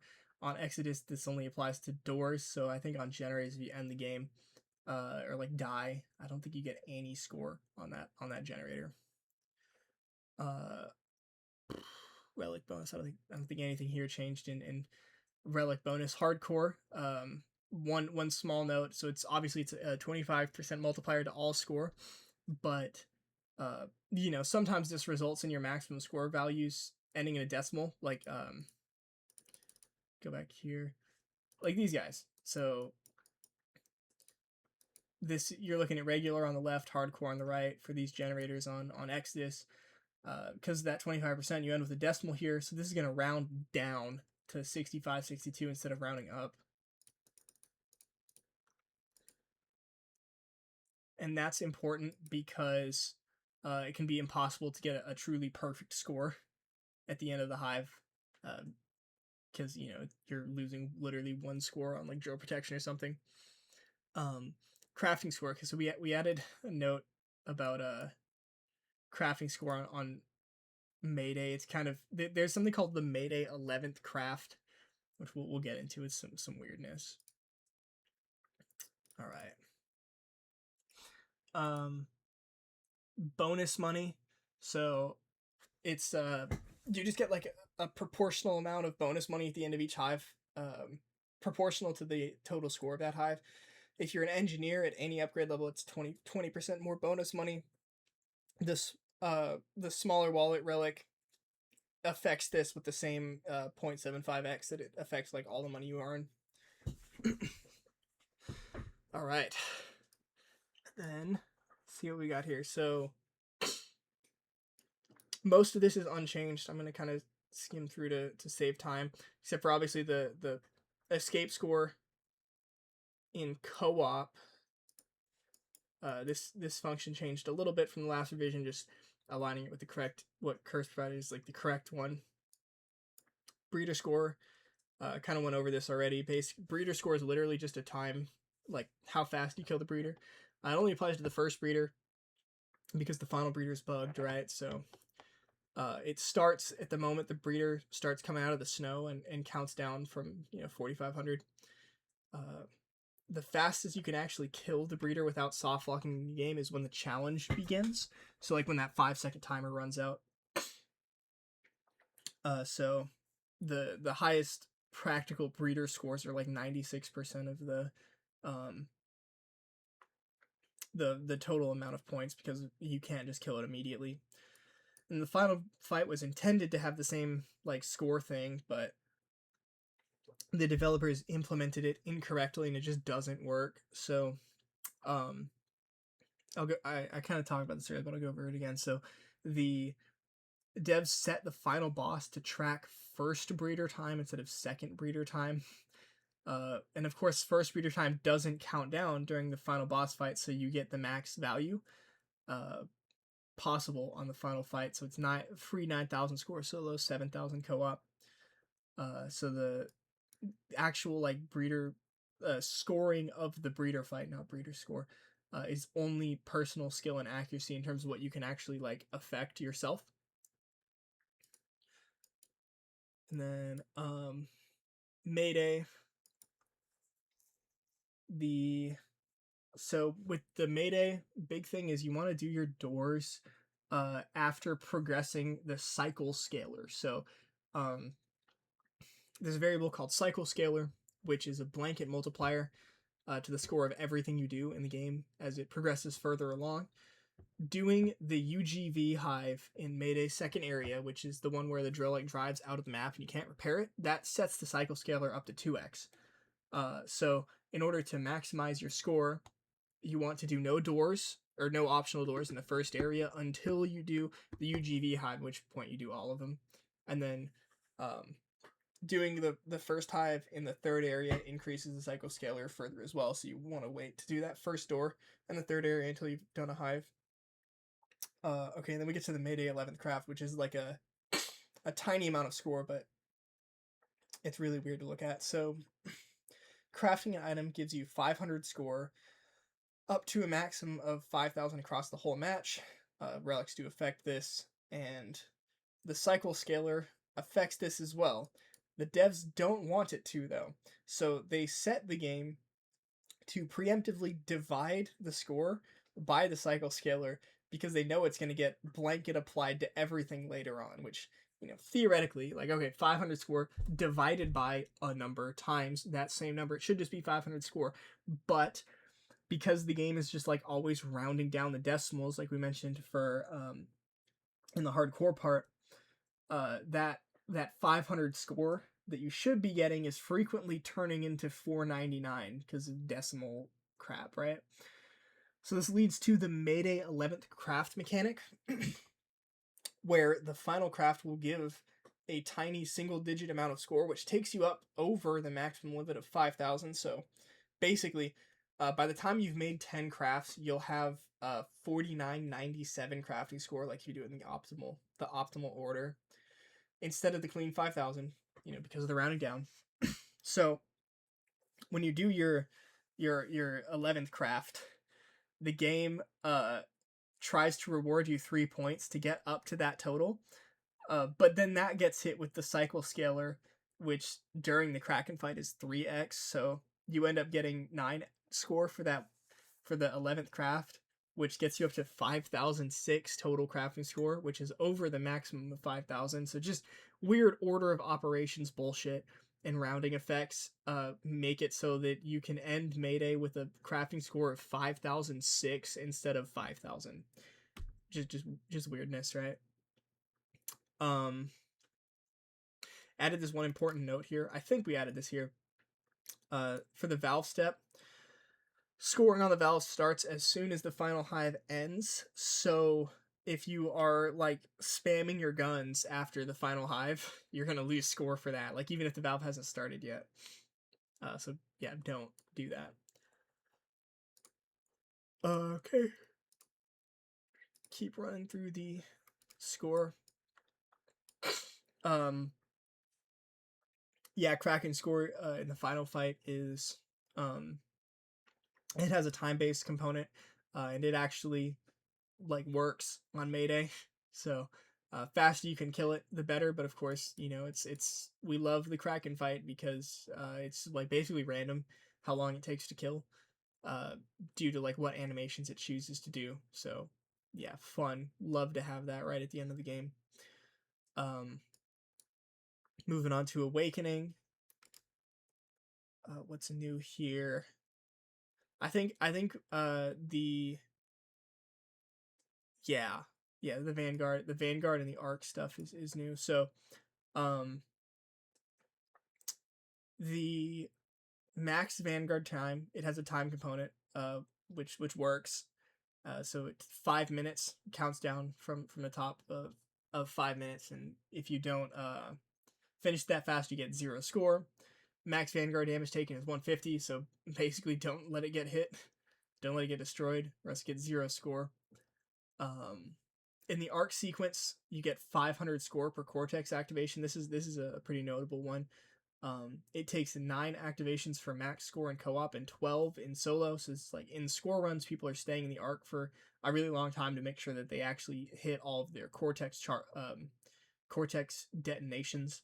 It takes 10 kills to fill it up in solo and 20 kills in co-op when you're in the arc room. And when you're not in the arc, like when you're escaping, it takes 10 kills to fill it up, but there's no Cortex score, so it's only in co-op do you have this like 20 kills in the arc thing. When you're escaping, the escape score is given to you per door and not for the whole escape at once like it is in Point of Contact. There is a bugged time component here, like the breeder fight, except this time instead of being like guaranteed all of the score, you're guaranteed none of the score because they tracked like the wrong variable here or something, or like the wrong unit. So in order to receive time score for a door, you would need to complete it in under 6 seconds in solo, which is pretty much not possible. I don't know, maybe it could be done if you like specifically carried a bunch of enemies right to the door, but yeah, it's not really feasible. So you basically get no time score ever for the escape on Awakening. Yeah. Also, I think on Awakening, you I guess is more relevant for the map completion ranks. We'll get to it there, but the escape counts as ending like once you step through the final gate and not once you get into the circle. That's weird, but we'll get into it in a sec. All right, Exodus. basically, I didn't really write anything new here, I don't think, for like the main game. Just kind of expanded and rewrote info. Yeah, for recap for Exodus score runs, you want to do the generators with ancestors as your last two so that they get hit with the cycle scalar, and the ancestors are worth more. If you do the ancestors like as soon as possible, they're only worth 10,000 score, which you do them at the very end. They're worth 20,000 scores. Big difference, right? And for the generator ancestors, the score is just how fast you kill them. So like for score runs, people are like clipping out of bounds and hitting these guys with mortar strikes to kill them as soon as they spawn in, and everything is pretty cool. Okay, so then Medusa, this whole thing is like rewritten. I'll just start reading it through. So for the maximum score, you need to allow the Medusa to enter the final overtime phase before detonating it and ending the game. You'll deny yourself quite a bit of score if you hit it early. So, like Awakening, the Medusa score is awarded on a per phase basis. So, detonating it before a phase starts denies you the score for that phase, and all phases that would have happened after that. So, historically, this would only be an issue of you need to wait like a minute or so for the overtime phase to actually start, because you get score for the overtime phase, which you'd only wait like a minute after getting them Medusa fully charged in third phase. But with the VKS Sniper Deadeye strat for like the speedruns and stuff, the Medusa can very consistently be charged in only 2 phases, which can deny you a lot of score if you detonate it early. So during the Medusa fight, the score only comes from 2 components. It comes from protecting the Medusa and then reaching each phase's charge goal.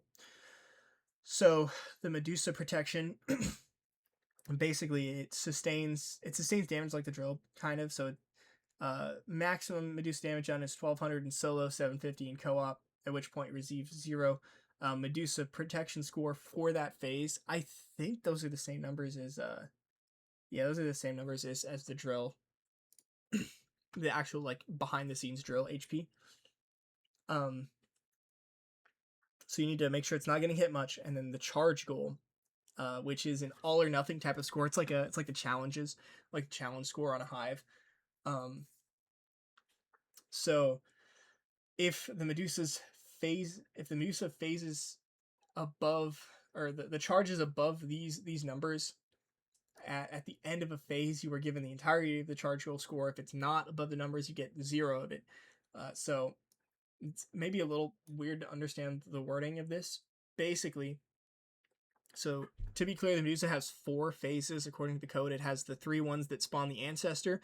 Those are phases 1, 2, and 3. And then there's the overtime phase, in which it tries to respawn all the ancestors, and you start getting like mammoths and shit. So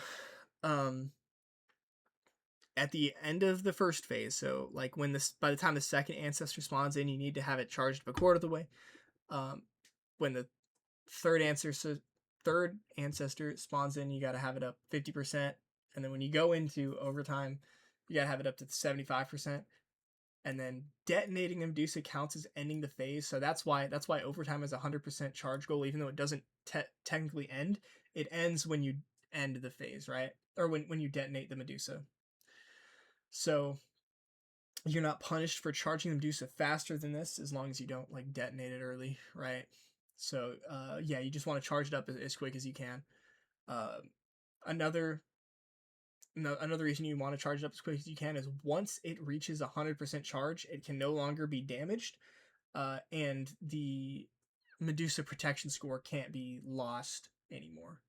So if you can get it up to 100% like really, really quickly, you can prevent it from ever losing the Medusa protection score, and then you just ride out the Medusa until it ends, just chilling. One, I guess, like slight consequence of that is if you enter overtime without the Medusa being fully charged, you can still lose the Medusa protection score. For the overtime phase, even after like the third phase is ended, like it just treats overtime as phase 4 basically. I don't think anything changed in score loadouts. Skill pointer, this is all pretty similar here. Yeah, I don't believe we had any other changes there. So cool. All right, I'm gonna take a little break here and then come back and we will get into it with the boss fights. All right, so with the boss fights, there's quite a lot that was added here. So first up, I added notes about damage multipliers for the barrier hives because they are not affected by your traditional damage multipliers. So this includes weapon specialist ability, which we didn't know before, arcs, which we did know before, the 5% damage armory upgrade boost thing, and even the do less damage relic doesn't affect barrier hives. Pretty cool. So yeah, like when you're speedrunning point of contact, doesn't matter if you found arcs, they don't affect the barrier hives. But they do have some specific, like barrier hive specific multipliers and such. So I think I mentioned this earlier. The helicopter does 24 damage per shot to regular cryptids, but it does 40 to the barrier hives. The death machine, it does its base damage in the code is 100/150 at +4, but it's set to 55/75 for alien enemies only. So this is why the death machine is so effective against barrier hives. It literally is doing like almost double its damage that you would normally see against cryptids. The Panzer is coded to do double damage to barrier hives. Mortar strikes deal 2/3 damage, so that's a nerf. And then this one's interesting. So barrier hives take 180 damage per pulse of incendiary ammo, which is huge and a lot more than any other enemy takes from incendiary ammo. This does scale with player count, which is typical of incendiary ammo. So I'll have a chart later on with all those damages. Actual HP of the barrier hives has been known for a while and unchanged. The propane tanks versus the barrier hives don't follow traditional damage multipliers. They're tabulated over here on the side, so you got some cool formatting going on here. So yeah, so the explosion deals direct damage to the barrier hive, which is here. There's actually a distinction between engineer +3 and +4 when it comes to the fire, which is interesting. But obviously you get double damage from the +4 on the explosion, and then the fire deals 90/180 damage per tick, but this is a unique tick. This is not correlated to the fire damage pulsing on screen with the hit marker. It's just its own thing, and so it lasts 32 ticks base, 50 ticks if you get to +3 engineer, which is why +3 engineers has to be specified as a different thing here. And yeah, I think this runs for about the same amount of time as the incendiary ammo burns in total. It just does a shit ton more damage. So here's the total damages you get out of each propane tank. 3880 at minimum and 11,000 if you're engineer +4, which is pretty crazy. If you blow up multiple propane tanks at the same time, the fire damage doesn't stack. We knew that before, at least. So you can get dramatically more damage out of each propane tank by detonating them one at a time on the hive, but it's also way faster to just put them all on the hive and just blow them up at the same exact time and finish it off with your gun. Relevant if you're doing a speed run, right? All right. Yeah, during the escape sequence, enemies go faster. They move 25% faster than normal. You can really see it with the hunters mainly.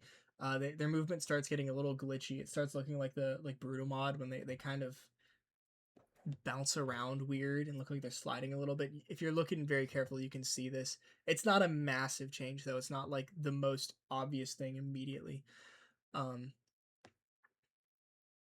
Yeah, during the last 30 seconds, you might not know this, the chem strike noise for multiplayer plays, which is interesting. Usually you aren't running the POC escape down to his last 30 seconds though. Okay. Breeder. This info about crits is a little new here. Um, so yeah, you can typically only hit the breeder with critical hits into its like eyes and mouth, which are dealing 1.125x base weapon damage, which is kind of a weird crit multiplier, but it is what it is. Um, and you get that because the breeder has a universal like 0.75x to anything that damages it, which multiplies with the typical 1.5x. See, that's why you get this like 1/8 extra damage.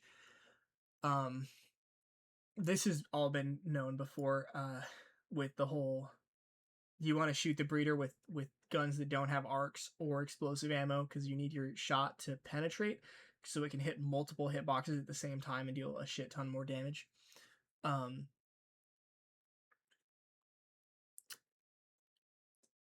there's new info about the weak point. Here it is. Yeah.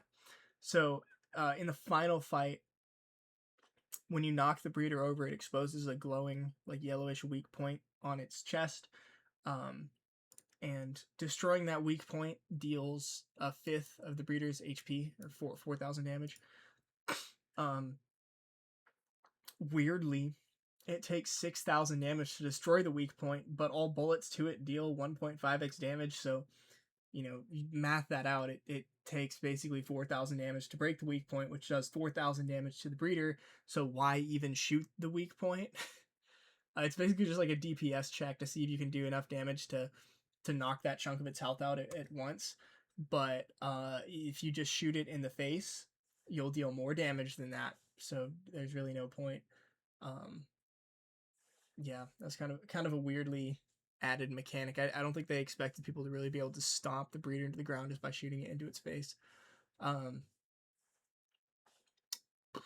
we added the healing pods, so they have 2,000 HP, and that's regardless of player count, which is kind of interesting because most things scale with player count.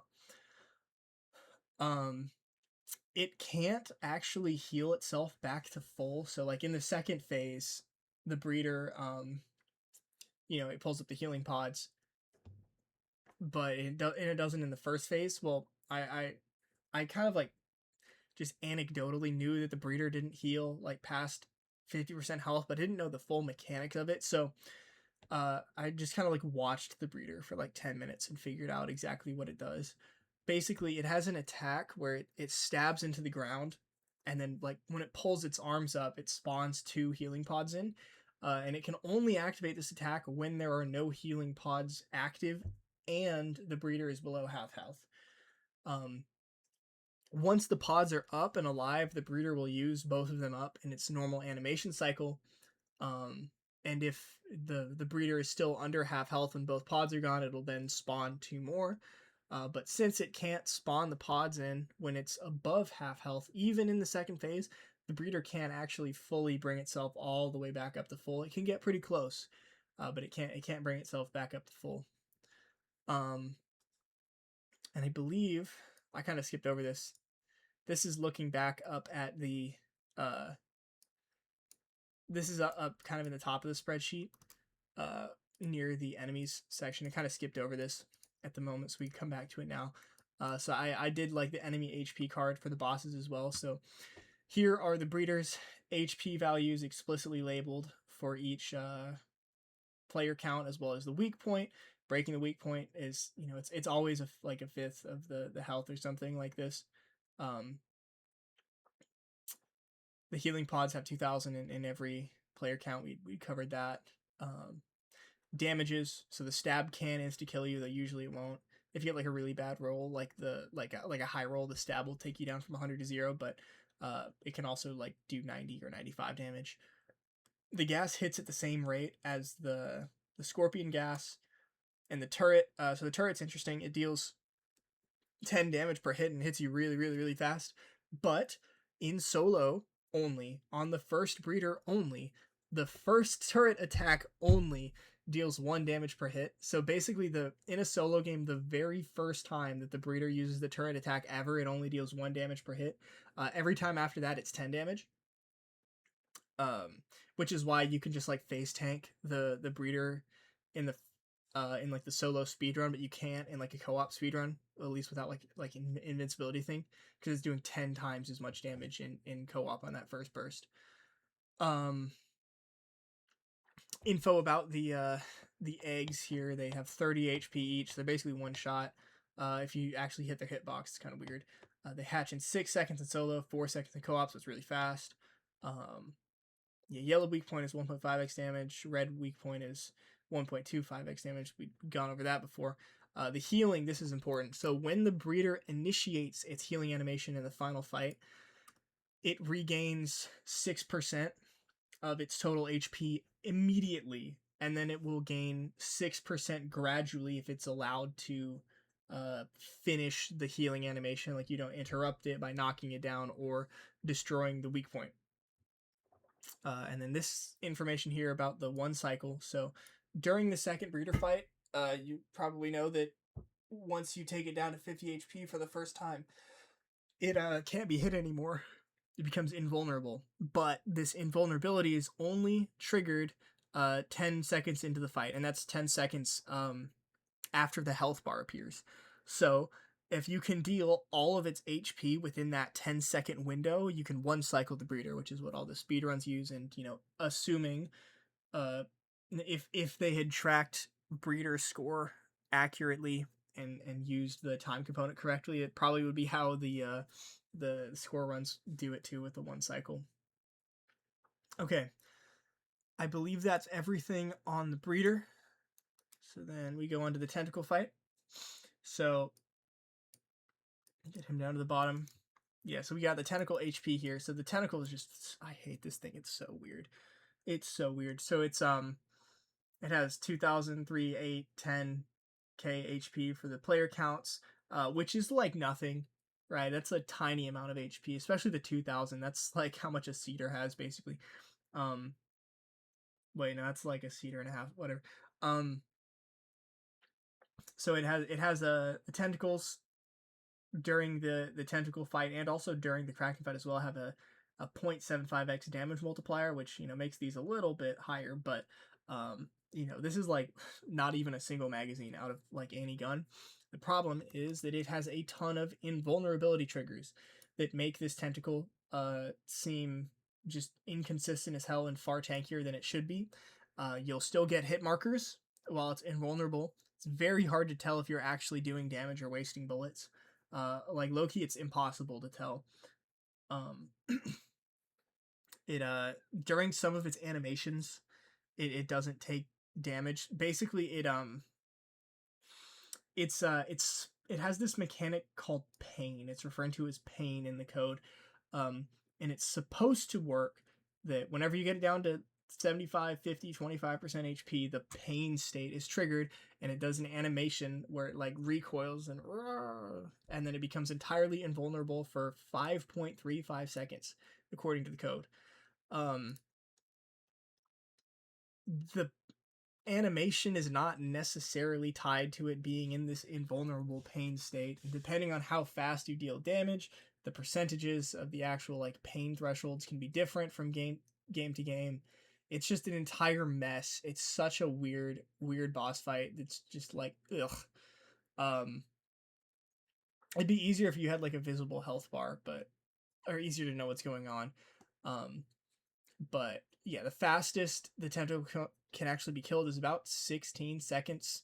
And almost all of that time is coming just from the tentacle being in that invulnerable pain state. The actual like HP pool that the tentacle has to go through is minuscule, right? 2,000 HP is nothing. It doesn't take explosive damage, and technically it has like 9 million or 10 million HP or whatever. But that extra HP reserve is just to keep it from getting deleted if you kill it too fast, like the ancestors do on Exodus, where you know, the ancestor has an extra 20,000 HP during its death animation, and if you delete that, it deletes the ancestor. They just made the tentacle have this much HP in reserve to keep it from getting deleted. The valves, I think this data was already there. 200 HP. They take same damage per hit as the player does, and not the amount of damage that the drill does. Kraken HP. Is that new? I think the HP on the Kraken is known, but the damage multipliers aren't. So we'll get into these. So yeah. There's the HP values; those have been around. Percent per phase, that's been around. The sub phase limits, that's not new. Okay, damage multipliers. So there's 3 layers of damage multipliers happening at any given time, which is just great. Don't you love keeping track of 3 separate multipliers going into every single bullet that hits the Kraken? The visual hit marker, like whether you see armor, regular, or crit, isn't really all that indicative of how much damage you're doing, except for one very important gameplay relevant exception. If your shot shows up visually as an armor hit marker, it is doing 0 damage. And I don't mean that as like oh, it's not really doing much damage. Like, it literally is doing 0 damage, nothing. So yeah, don't do armor hit markers against the Kraken. So I have the thing here, little table. So first, every shot that hits the Kraken gets a hit area multiplier. So if you hit a hard spot on the Kraken, you can basically think of this as like the armor spots. They're called hard. That's half damage. If you hit a soft spot, you can think of them as the crit spots. That's not necessarily giving you like the crit hit marker. That's giving you 1.5x damage. If you hit a tentacle, that's 0.375x damage. And neutral is 1.0x. However, you can't really hit the neutral in normal gameplay. This applies to like the Kraken's back and like the lower part of its neck. I don't know, maybe if you're like really, really trying to, you might be able to score a hit on its neck during an animation, or you could like get something around the back, like during like as it's like transitioning under the boat from being under the boat. But neutral is not really relevant to normal gameplay. So once the hit area multiplier is applied, and it always is applied, every shot has one of these 4, then you go to the sub-phase multiplier. So on top of what you already have here, if it's cold, you get, if it's a non-critical hit, 0x damage. So these are what shows up as armor hits. If you're getting an armor hit, it's 0 damage. If you get a crit in the cold phase, 0.4x damage. Keep in mind, this is 0.4 times the 1.5. Both of these apply. Or if you get a zap, that's 0.3x. Zap can only apply using the electric turrets. You'll know it's active because the turret's bullets are arcing, doing like the arc lightning thing, and you'll get a different type of hit marker. So the zap can kind of get around the Kraken's armor, which is why you can damage it a little bit during the cold phase using the electric turrets. But otherwise, if you want to damage it during the cold phase, you have to be shooting it in the mouth, at which point you're not really doing any crazy damage. But then you get to the hot phase when it starts like glowing orange, and the sub-phase multipliers change. So if you're doing a non-crit, it's just 1x. Remember, that's 1x on top of what you have here, so that'd be like the 0.5x for the armor, right? If you're doing a crit, so you're shooting it like in the eye or the mouth during the hot phase, it's 1.4x. Keep in mind that's 1.4 times 1.5x, so it's like 2.1x or something in total. Same with the zap. Using the electric turret anywhere basically counts it as a crit. So, yeah, you want to make sure you're still hitting. Like, don't take this to mean like, oh, if I'm using the electric turret, I can hit it anywhere and it does the same damage. No, because you're doing this 1.4x from the zap, and you need to be hitting the 1.5x from the crits, so you get like that 2x damage.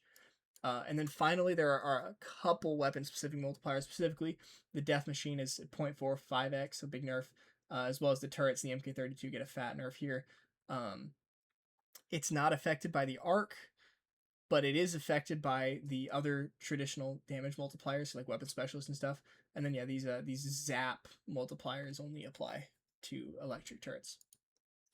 And then I've got on the next page just literally just a bunch of example calcs. I'm not going to go through all of these, maybe just like a couple that matter.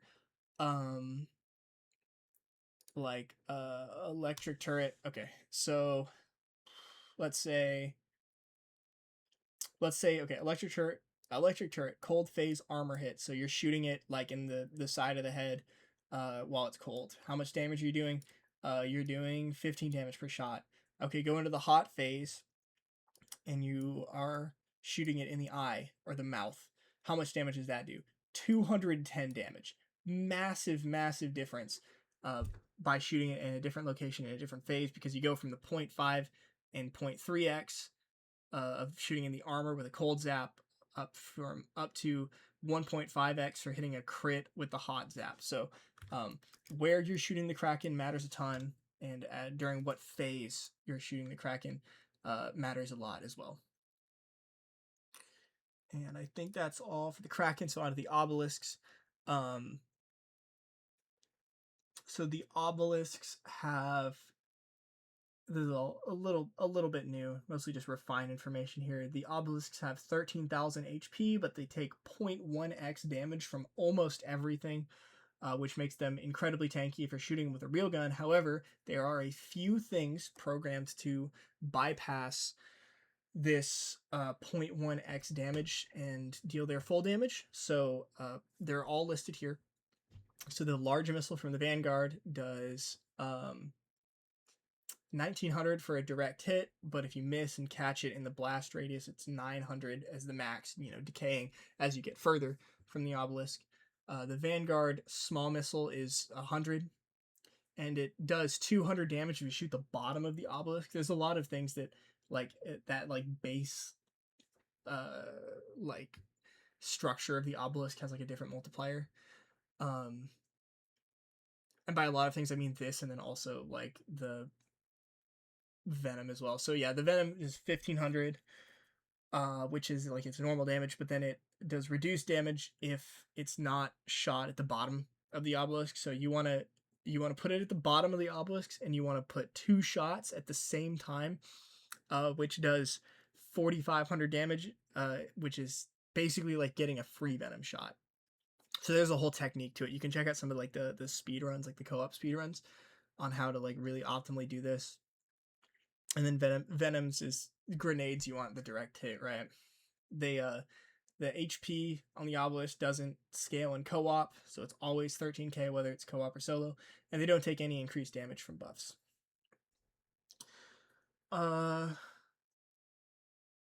Yeah, arc.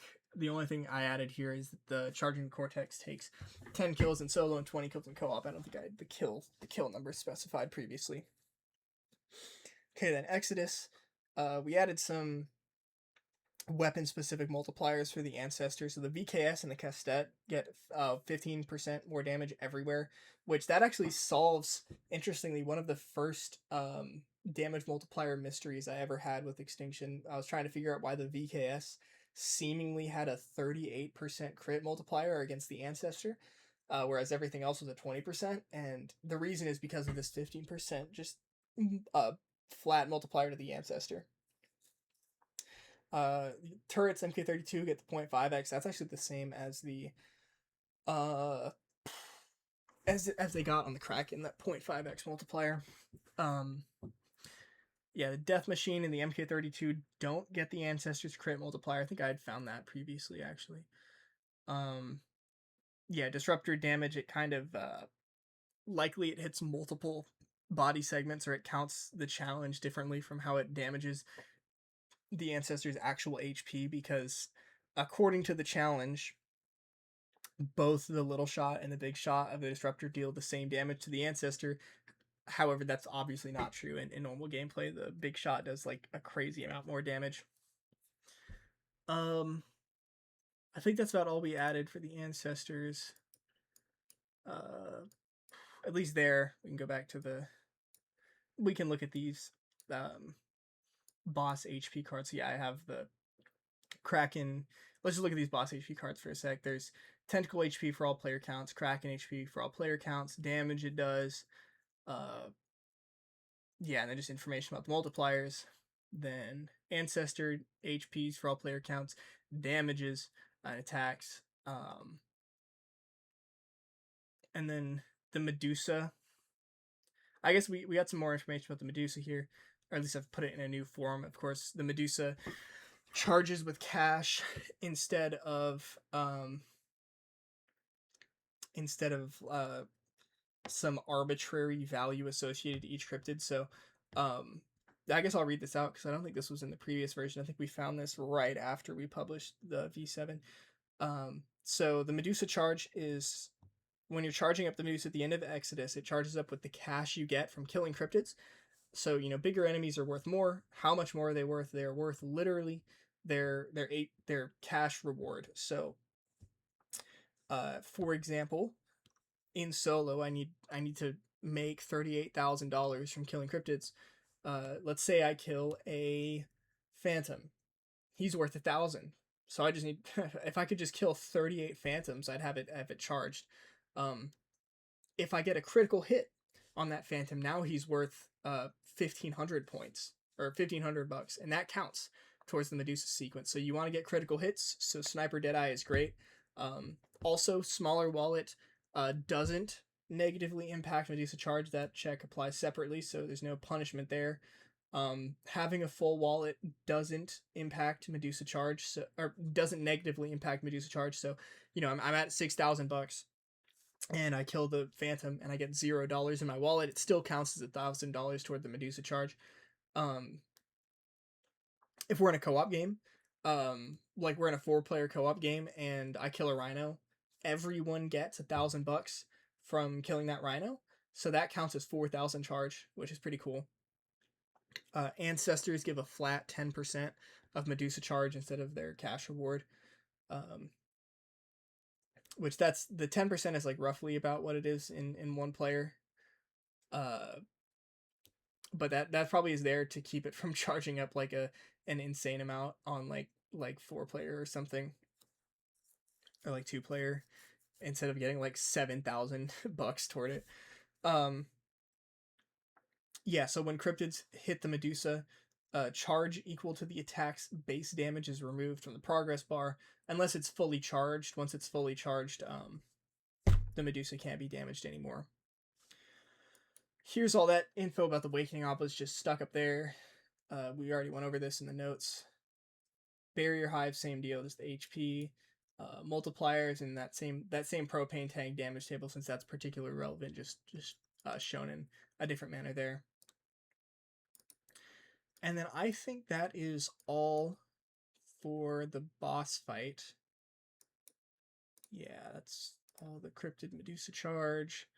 Oh, here. So during the fight, you get 1 skill point for completing each ancestor's wave, basically the same as you would get for completing a hive or a generator or a door. You get the skill point right at the end of the wave. Obviously, doesn't apply to hardcore, where the skill point only comes from challenge completion. Once the Medusa is above 75% charged, once in that last quarter, it starts shocking enemies like a Tesla trap, and it does 750 damage per hit, which is pretty cool. Kind of defends itself a little bit. And then in the overtime phase, so once you complete the 3rd ancestor, you get the overtime, which counts as like the 4th phase for like score purposes. The spawns go up a lot. You get natural spawning mammoths, and at the start of overtime, 0 to 3 ancestors spawn. We did a little bit of work trying to figure out how it determines how many ancestors spawn, and it looks like it's trying to respawn all 3 previous ancestors every time. Like if an ancestor is still alive, the gate it came from can't spawn another ancestor, but unfortunately it's bugged, or I guess fortunately, however you perceive it. Sometimes the game perceives an ancestor as still being alive even if you've killed it, and this prevents the ancestor from respawning at the start of overtime, which is why you get a seemingly random amount of ancestors at the start of each overtime. And as of now, we don't know how to force a certain amount of ancestors. If we figure it out, that's something I'll add as a comment on this. But yeah, that does it for boss fights. Now we get to map completion ranks. This is a pretty cool table I've wanted to add for a while. This is talking about on the, non-existent leaderboards now. You're awarded a platinum, gold, silver, bronze for completing the final encounter fast enough. So the conditions are shown down here in this table, right? So just to go over them briefly. Point of contact, to get a plat, you have to escape with more than 145 on the clock. That's what this means, right? More time than 145. For point of contact and awakening, the category or the criteria is time remaining. So time remaining on the escape timer. So for point of contact, it's 145. You got to escape with more than 145 left on the nuke.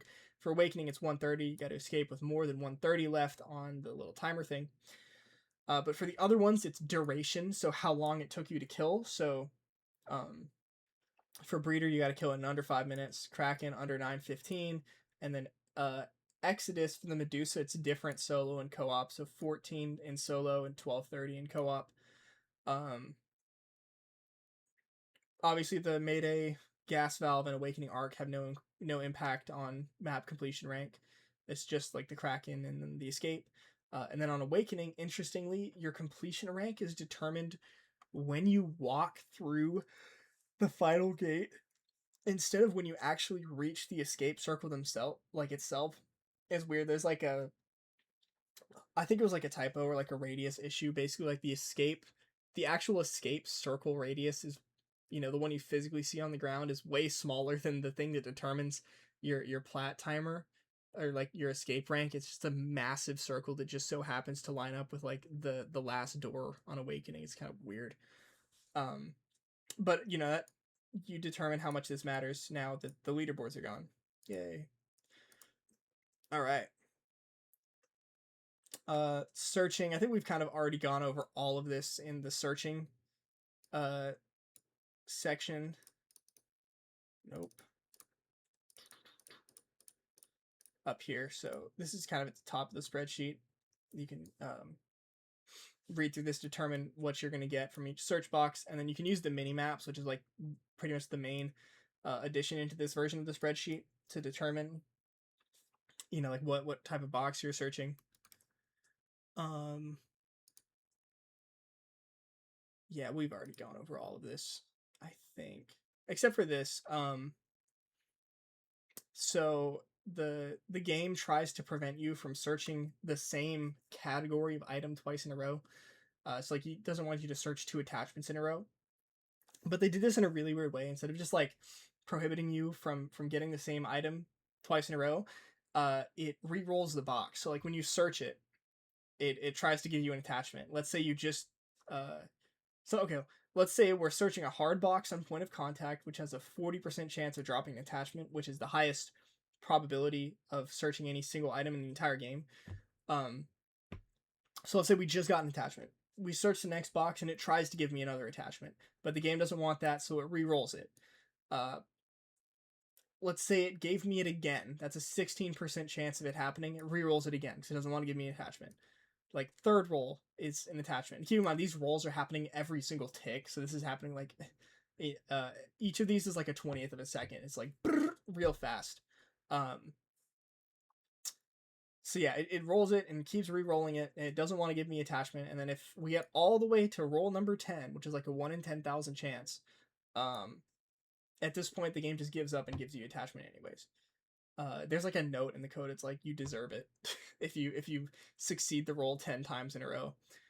Which, like 1 in 10,000 is rare, but it's definitely not that rare that like this happens a lot. It's like similar. This is like similar odds to pulling like a full odds shiny or something, which just happens to people. But replace the 40% of chance of getting an attachment from a hard box with like a 5% chance of getting a trophy system, and then we're talking like 1 in 10 trillion, which just doesn't happen. Yeah, weird niche searching mechanic. It doesn't want you to search the same item twice, but you still technically can. This goes for lockers too, interestingly, which that's our next segment here. So we've got this whole locker segment here was added. I guess I didn't fully get every single change, written down in the change log, but it's all right. So when you pull a gun out of the locker, obviously it comes with every attachment slot filled out with a valid attachment. Weapons need to have a fire mod attachment in order to be able to appear in the locker. And the 3 fire mods are rapid fire, burst fire, and extended mags. And since burst fire can't appear on a locker gun, they just made it so it can because it's so ass. All of the semi-auto weapons only appear in the locker once you have Master Scavenger unlocked. And they will also be guaranteed to have an extended mags. Snipers can't appear in the locker, but the FP6 can. I think it's like low-key due to a glitch which allows it to equip rapid fire during the initial launch of the game. The FP6 can't have extended mags, which is why this is like a little important because the TAC-12 can appear in a locker, but it can have extended mags. The FP6 can't have extended mags, but it could have a rapid fire in the initial launch, so I think that's why it works. Yeah, they use the same code as search boxes to prevent you from getting the same gun twice in a row, unless you get insanely lucky. That doesn't factor in attachments, so like theoretically, if I pulled an ARX 160, my next gun wouldn't be an ARX 160, regardless of attachments. So, I should say that on this next page we have the actual locker probability chart. It is not equal for every weapon. It's not evenly split. And it's due to the amount of attachments that each gun can have. So, basically, if you think back to the attachment map section, when I want to make a gun with a certain set of attachments, I type in a different code, right? So like IW6 underscore alien ARX, or it's not called the ARX, but whatever, just like ARX underscore X mags would give me an ARX with extended mags. That is a different weapon in the code than ARX underscore muzzle brake. Those are two different guns. And the locker considers each like possible weapon equally, but there are more possible weapons for guns with more attachments. So you get this uneven, at least like slightly uneven distribution here. So I guess let's look at Nightfall. Nightfall default. So default means you don't have Master Scavenger equipped. MS means you do have Master Scavenger equipped. And you can tell that by like which guns you can get. So let's look at default, right? So the Vector, the Vepr, the Maverick, the ARX, the LSAT all have an 18.75x chance of being pulled, but the Chainsaw is a 6.25, which is exactly 1/3. So by default, there are 3 possible variations of the Vector I can get, right? So you can get it's going to be guaranteed to have a muzzle brake, a grip, and a rapid fire, but it can have any one of 3 optics, right? It can have a reflex, a hollow, or an ACOG. That goes for all these SMGs and the ARs and the LSAT. But the Chainsaw can't have an optic. So there's only 1 possible Chainsaw, but 3 possible versions of all these other guns, which is why they all have triple the probability of the Chainsaw, and then this just adds up to 100. Master Scavenger, it's a similar deal here, right? You've got except now instead of having 3 versions of the gun, you have extended mags and rapid fire. So like the Vector and the Vepr, you've got 6 versions. The MR28 and SVU, you only have 3, with hence the double here, and then the double to the MTS, which can have the rapid fire, and only can have it can only have 2, right? Yeah, it can only have 2 configurations. They can't have an ACOG, so there's like, yeah, it's like kind of different from weapon to weapon, though it is predictable, right? The more attachment possibilities, the more common the weapon is. The less attachment possibilities, the less common. So that's why the chainsaws are rare, and like these full attachment ARs and stuff are more common. Ammo, there's quite a bit that got added here. So,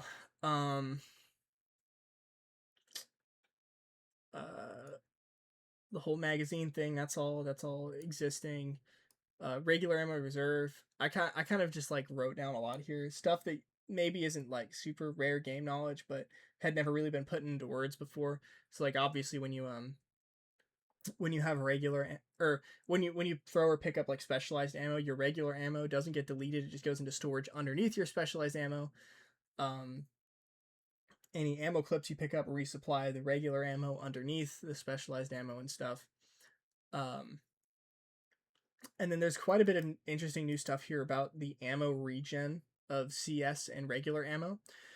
So at +4, you probably know that your ammo box will regenerate your current ammo. It gives you 10% of your max reserve ammo every 5 seconds per player currently in the game. This is a coding oversight as well, like a bug. So in solo, you get that 10% of your max ammo given back to you every 5 seconds, which is crazy powerful. It's like low-key hard to like outpace this in solo, but in co-op, that starts dropping fast with the number of players in the game. So in 2-player, it's 10 seconds per ammo pulse. 4-player, it's 20 seconds per ammo pulse. It adds 5 every time there's a new player in the game. And this looks like a bug in the code. Like just one thing was in a slightly wrong line. So instead of giving everyone ammo every 5 seconds, it picks one person and gives that one person ammo every 5 seconds, and it rotates down the player list. And whether you are close enough to the box to actually receive the ammo regen is irrelevant to this. The regen rate only depends on the total number of players currently in the game. So even if you're like on the other side of the map and you're not getting the ammo regen, you are slowing the ammo regen down for someone who's right next to the box. And speaking of that, you need to be really close to the box in order to get the regen. The radius is the same as the medic ability circle, so that's a really good visualizer of just how close you have to be to the box to actually regen ammo. It's pretty close, probably closer than you thought it was. The ammo regen is not impacted by the limited ammo relic, and boxes on the ground last for 90 seconds, which means that you get 18 total ammo regen pulses in solo. For a total of 280% of your max ammo from one box in solo, which is pretty cool, especially if you have limited ammo on. But in 4-player, that 18 ammo regen pulses goes down to 4, so it's a lot worse as you put a lot of players in the game. And technically, you do get an extra ammo regen pulse the instant the box hits the ground. But, typically the ammo purchase is setting you up to 100% ammo, so, like, you won't even notice it unless you have limited ammo relic, which makes limited ammo makes the initial resupply out of any box of ammo just be 25% of your max ammo, no matter the upgrade, but then it doesn't impact the ammo regen pulses coming after that. While between CS and regular ammo, the regen rates are the same, but there is one difference, that CS ammo at +4 regenerates whatever ammo you currently have in your gun, even if it's not CS ammo. But +4 regular only regenerates the regular ammo underneath. So, like, for example, if I throw down a box of +4 CS and then pick up a clip of stun ammo, the stun ammo, it'll delete all the CS from my gun, but then it'll start getting regenerated by the box, which is kind of weird. This doesn't work with regular ammo. It just regens the regular ammo underneath the specialized ammo.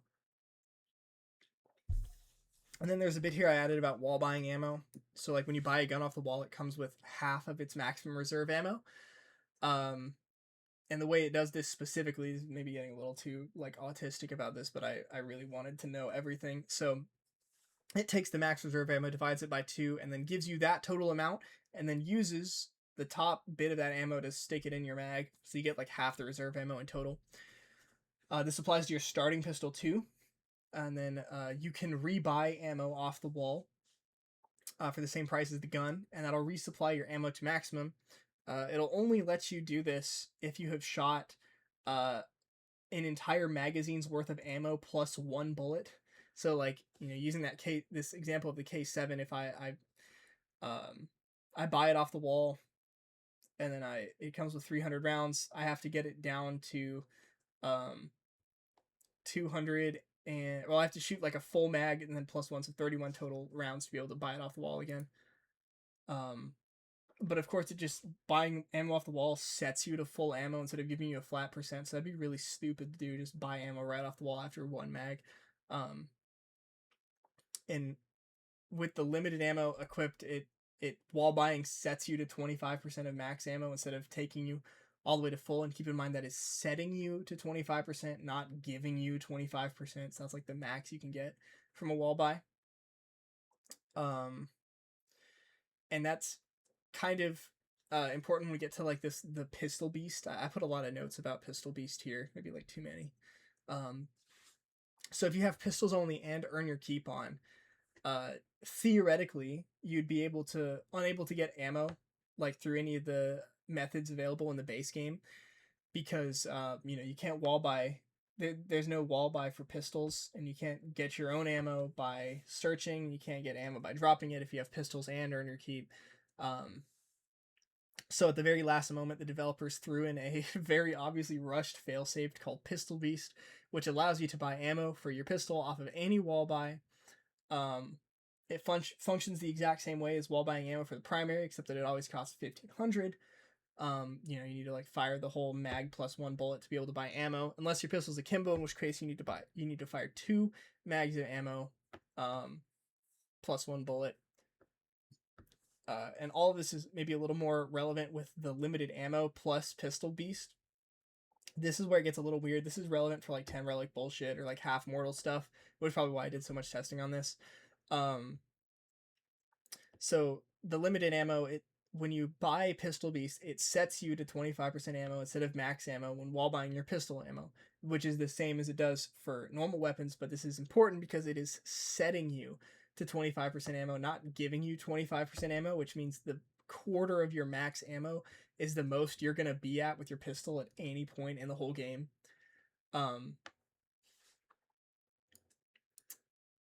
And I found one other really weird thing with wall buying and normal ammo before we can get into like the stuff that actually matters. So this is another very, very niche side case, and it really only shows up if you're running like the no loadout, like earn your keep.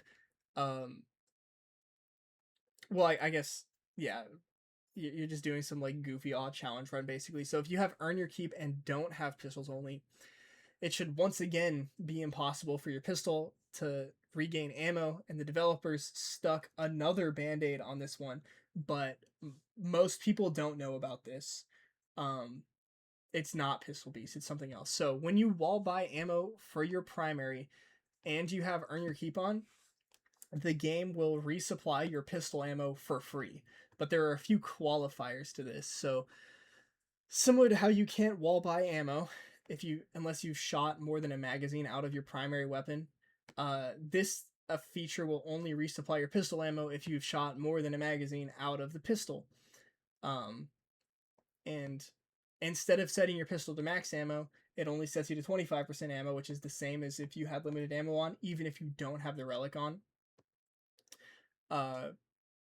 Which also means that limited ammo doesn't affect this like free pistol ammo Easter egg / band-aid thing.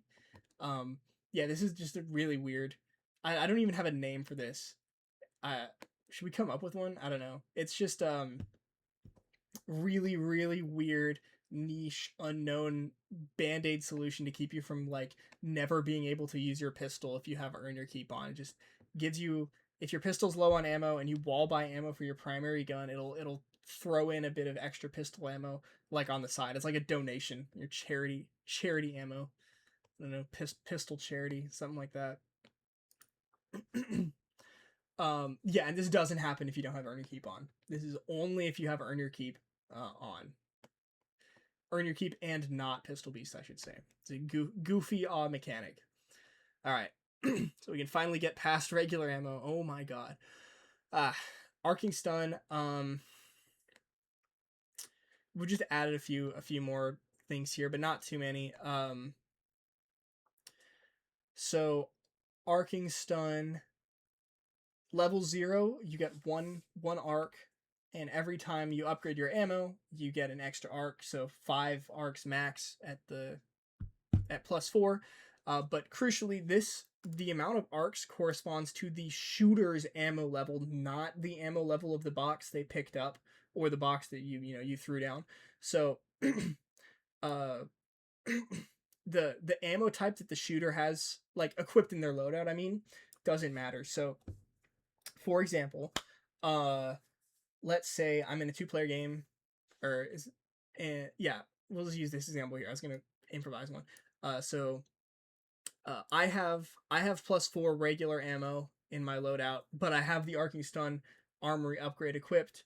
And you're in my game, and you throw down a box of +0 CS ammo, right? So me with my +4 regular ammo, um, when I pick your ammo up, I will do 5 arcs with it, but you will only do 1.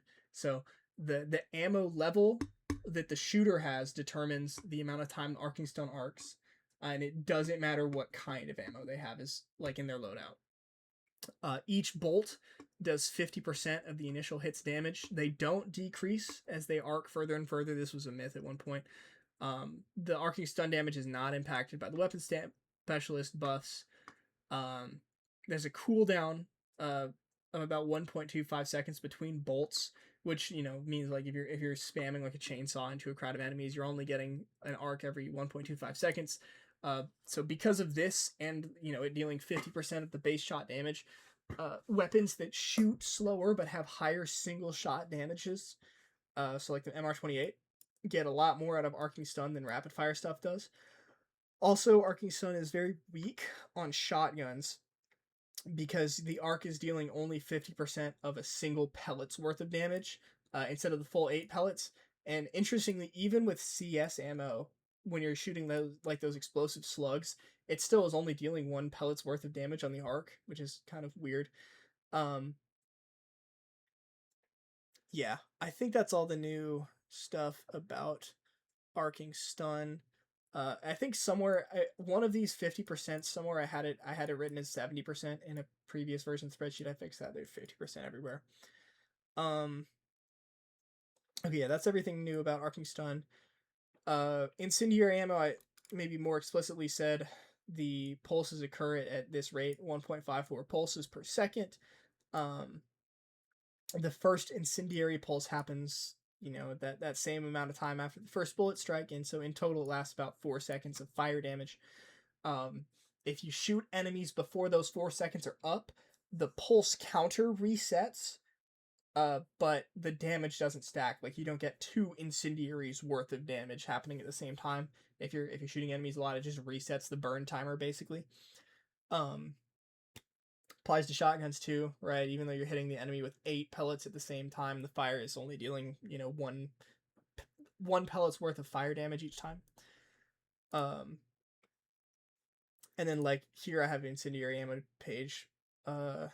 So I expanded this table to explicitly show the damage on each player count, because these like the trap damages and everything, these scale up with player count to match the enemy HP, so they go up by like so like if solo is the base, these are 11% higher, then these are 44% higher, then these are double.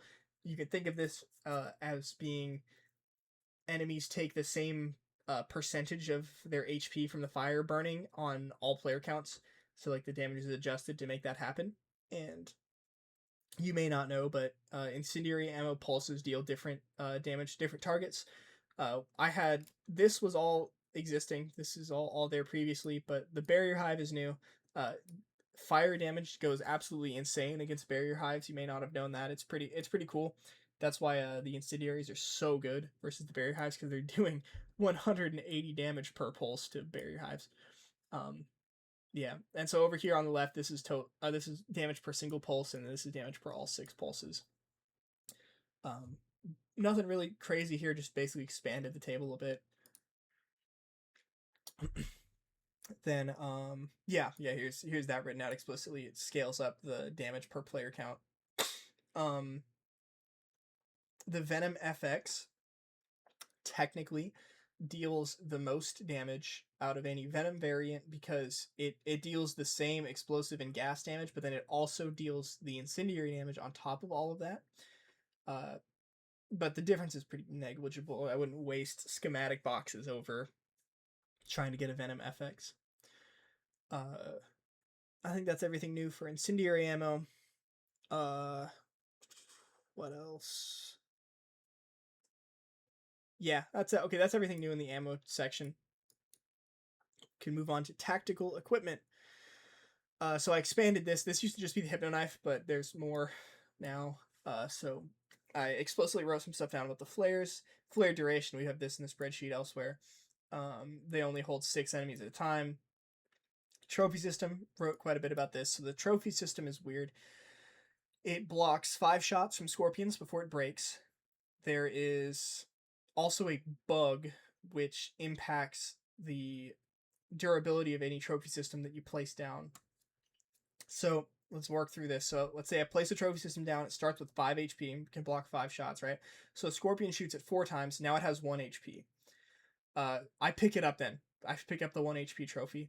And that 1 HP trophy value is assigned to my player now, not the trophy itself, which is not good. So if I place that damage trophy down like somewhere like behind a building where it can't get hit, and I search a new trophy up, I place that down. Since that trophy HP variable is stored directly on me and not on the specific trophy, this brand new trophy I put down also only has 1 HP. That player trophy HP value is only reset on the destruction of a trophy system, not the placement of a new one. So any trophies I place down before that existing one gets destroyed will continue to only have 1 HP. So to avoid ever having to worry about this bug, I'd say just don't pick up trophy systems that have been damaged.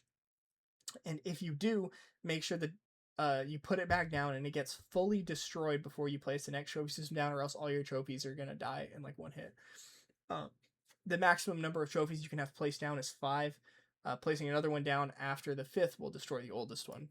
Kind of like how putting like 2 turrets down like destroys the existing turret. I think in Hypno Knives, the only thing that changed here, like this table has been around. Only thing here is that Hypno Knives, you can only have 2 of them on the ground at one time. So like if you search up 2 Hypno Knives and you just leave them on the ground there, you won't search up any more until you use those 2. If it's in your inventory, like you're holding it or your teammate's holding it, or you've thrown it, it doesn't count against the limit. But if it's just 2 Hypno Knives on the ground sitting like at their search pile, then you won't search up anymore. So if you want to get more Hypno Knives, it's a use it or lose it thing. Keep using them. Random supplies. So I think this is another one where I didn't quite I didn't get it in the changelog, but it is changed. We found that random supplies have 2 different distributions here. So on Mayday and Awakening, you can't find Soflams because it's all inside. So the random supply table is different. You also can't find flares from this random supplies either. So all that changed here is I expanded it from being 1 table to 2, depending on map. So POC, Nightfall, and Exodus have 1 distribution. Mayday and Awakening share a different one. All right, Relics. There's a bit here. A little bit here on pistols only. So if anyone in the lobby has pistols only equipped, like a 4-player game, if one person has pistols only, you can't get the every player purchase a new weapon challenge anymore. And then if all but one person has, or everyone has pistols only equipped, you can't get any weapon challenges. So explicitly, if everyone has pistols only, no weapon challenges, other than the pistol challenge, obviously.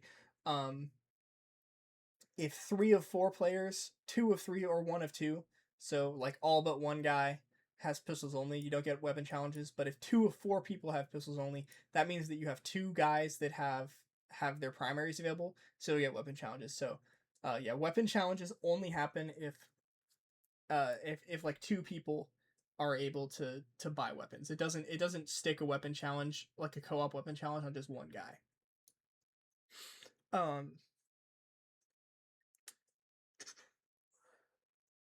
Fragile got a lot of changes here, or additions, I should say. So I guess they kind of fragile and limited ammo, really. So the fall damage is something we've been working on for a little while. So when you put Fragile Relic on, fall damage is enabled, and it deals 15% of your current HP, not your max HP.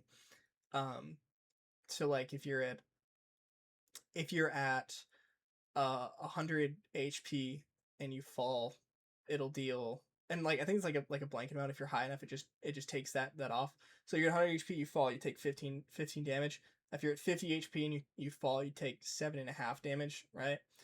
But if you're below 5 HP, fall damage deals 0 damage instead of the 15%. Interestingly, though, if you have armor on, that 5 HP, like 5% HP check, which like this below 5 HP, fall damage does 0 damage. This is meant to keep you from dying from fall damage. But if you have armor but are still below 5 HP, that check doesn't apply and you can still die from the fall damage. Interestingly, you can actually die from fall damage even if you don't have the relic on, but we'll get into that later. Limited ammo. I've kind of already gone over this with all like the crazy ammo bullshit back in the ammo section. So yeah, every box only gives you 25%, but like the bonuses from regular CS still apply. Weapons come with half their normal max ammo, which means that all new guns, when you have limited ammo, get like half of that as well, so down to a quarter. Yeah, we've kind of already gone over this stuff. I don't think there's anything new here except for this guy. So limited ammo is weird interactions with the launchers, which resupply their ammo through team explosives instead of the ammo boxes. So with limited ammo equipped, team explosives give you 25% of the ammo that you would have gotten from like the launcher ammo that you would have gotten from that box instead of 25% of the launcher's max capacity. That's how it works for bullet weapons, right? Is it gives you 25% of your bullet weapons max ammo. On when you're talking about launchers, it gives you 25% of the ammo you would have gotten from that box, which means technically it is beneficial to upgrade your explosives, your team explosives, when you have limited ammo, but it really sucks. So these are the amounts you'd get. So at +0, team explosives gives you 4 shots for launcher ammo. Limited ammo makes that 1. You could get that all the way up to 3 if you put 4 skill points in it, which is just like really, really ass. And then one other little bug here is that if you have limited ammo and you have both the Panzer and the Cassette, like you used your double primary upgrade to get the Panzer and the Cassette, only the launcher that's higher up in your weapon rotation gets resupplied by the team explosives. The lower down launcher gets nothing. That's only a bug with limited ammo. If you don't have the relic equipped, this doesn't apply, and you get the normal amount of ammo for both launchers. And then earn your keep. I think what did we add here? I think we just added the pistol beast and then like the pistol charity ammo or whatever. Yeah, so if you have earn your keep and pistol beast, you get pistol beast. Or sorry, earn your keep and pistols only. You have pistol beast available, which allows you to wall buy pistol ammo off of any gun for $1,500, which sets you to max reserve ammo. But if you have limited ammo, pistol beast sets you to 25% instead of max, which sucks. And then if you have earn your keep but don't have pistols only, you get the whole pistol charity thing, which is not mentioned anywhere and no one knows about it because it also like doesn't matter. So yeah, if your pistol has 0, really like 0 to be safe, but like low reserve ammo, your next ammo wall buy will be ammo wall buy for your primary weapon will include 25% like pistol ammo as well, and that was talked about more in the ammo section. All right, so now we're on the weapon rotation. Nothing here has changed except for I redrew the weapon wheel. Look at that, isn't it beautiful? Looks way better than the old one. I redid like all of the screenshots in this entire document to make them cleaner and not get compressed through exporting. Basically, like I exported the native like Word file and Excel file, and then I stuck all of these screenshots in natively within Bluebeam, so they're a lot closer to being completely uncompressed, which is pretty neat. Going on to the enemies. So, oh wait, I skipped something. Hold on. I skipped something. One moment. Oh no, I just moved it around. Okay, cool. Yeah, going on to the enemies chunk. So, there is added some stuff down here just to line up with the information up at the top about the enemies. Like here's seeker damage, co-op HV values here. I readjusted these to be based off of one player instead of off of two players. And then the Venom ammo drop, I think this is new as to this spreadsheet. So, if you've got a keen eye, you may have noticed through gameplay that the Venom ammo doesn't really feel like a random drop, like not truly random, like it's on a timer. I think I've always said it's on like a 45-second timer, which is actually pretty freaking accurate. It is slightly randomized though. So the mechanics are this. So Venom ammo drops, game starts a timer. For the first 25 seconds, there is a 0% chance of an enemy dropping a Venom ammo. Starting at second 26, this goes up to an 8% chance. And once it hits 45, if it hits 45 without a Venom ammo dropping, that 8% becomes 100%. So the next enemy that you kill is guaranteed to drop Venom ammo. And once a Venom ammo drops, the timer resets.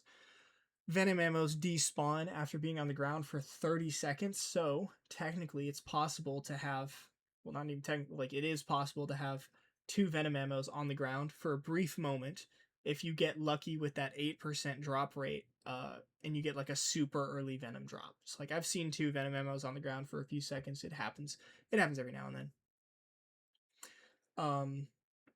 Mentioning that medic +1 here again, with it secretly making you immune to the scorpion gas visual effect. So Sniper Deadeye, the thing I added here is how it nullifies the armor piercing ammo upgrade. I said this, probably like fucking 2 hours ago. I don't even know.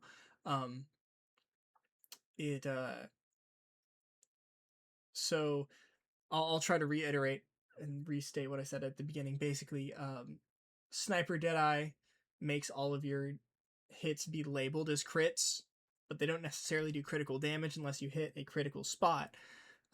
However, the armor piercing upgrade, like the thing that gives it like 10% extra damage when you hit armor, only applies to hits that are labeled as armor. And since Sniper Deadeye makes your hits labeled as a crit, it gets rid of that 10% damage boost.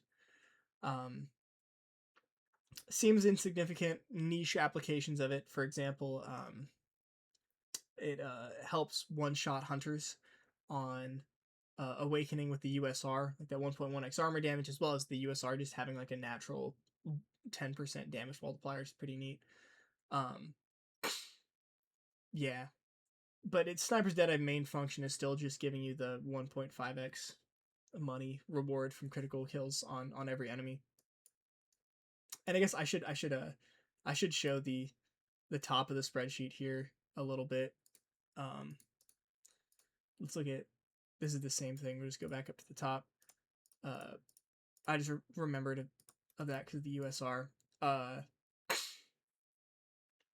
Yeah, everything here is like still the same, and I just like formatted it differently, and then USR. Here's that note. So the USR is weird on Awakening. It does 600 damage, like the L115, but it also has a unique 1.1x damage multiplier for body shots. So like everything that's not an armor, not a crit, or a limb hit, it does 1.1x damage. No other guns have this feature. Not even L115 has this feature. So the USR, it's doing 660 usually instead of 600, which is enough to make it one-shot hunters with enough damage multipliers on Awakening, which is pretty neat. Which is what I mention right here in this thing about Sniper Deadeye. Also, all these links work. It's pretty cool. What else? I think I might have rewrote a little bit here in the money multipliers, but nothing substantially changed. Weapon special stability. Okay, this is new. we got a lot of information about this from the code. So the weapon specialist upgrade says it, quote, greatly increases damage done. This is a lie. When you activate your own weapon specialist ability, it nerfs you with a 0.9x damage multiplier. Now, if the infinite ammo is making you bypass reload animations, then the total damage done in a given amount of time is obviously going to be higher, but to keep that damage from being crazy, it literally nerfs your damage per shot to 0.9x. It also states that, quote, nearby allies receive a modest damage boost. This is also a lie. So the boost is 1.1x. I guess I would call that modest. And the range is infinite, not nearby. Just anyone, anywhere on the map gets that. This 1.1x does not apply to other weapon specialists who have the ability equipped. If you are a weapon specialist and you have it equipped, have the ability equipped, you are unaffected by a teammate popping weapon specialist ability. If a weapon specialist without the ability equipped, so if you're a weapon specialist but you don't have the ability equipped, you will get the 10% boost though, which I don't know, maybe you can find a niche situation to use that. If multiple weapon specialists activate the ability at the same time, it does not stack. Each of the weapon specialists who activated it will be doing 0.9x damage since they're nerfed by their own ability and unaffected by others' abilities. And then each non-weapon specialist in the lobby will be doing 1.1x damage since the ability doesn't stack at all. You can think of it like a perk, like a temporary perk. You either have it or you don't. You can't have it multiple times at once. And then also everyone's 1.1x runs out when the first ability runs out. So if you want to like extend the duration of the teammate's damage buff, the first weapon specialist ability needs to fully end before the next one starts up. UHC, I don't think I changed anything here, just cleaned up the look of the links. Yeah. Speedrun tech. I don't think there's anything new here either. Glitches. I believe we've got a little bit added into the glitches here. There's new information on the snowball or the lol and lols Easter egg. So you may know that if you shoot LOLS on the point of contact like sign, it makes the LOL last for the entire rest of the game. There's actually a reason for that. We figured it out. So the game tasks you with shooting LOL in under 5 seconds, and then if you succeed, it will wait 1 second, then print LOL on the screen, and then start the Easter egg, which lasts for 2 minutes.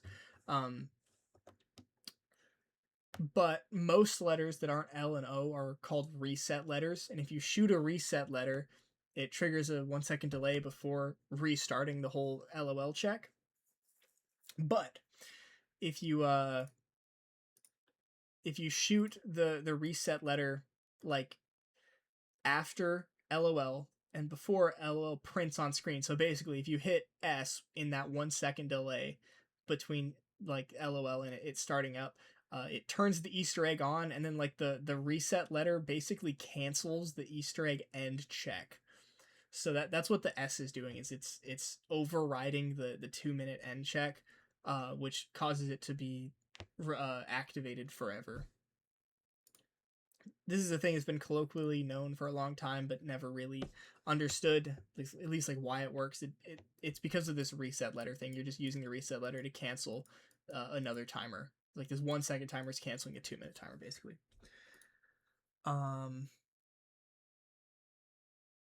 I don't think there's anything new on this page. Nothing here. I think we had all this stuff about 2-player teleportation, the Moz glitch.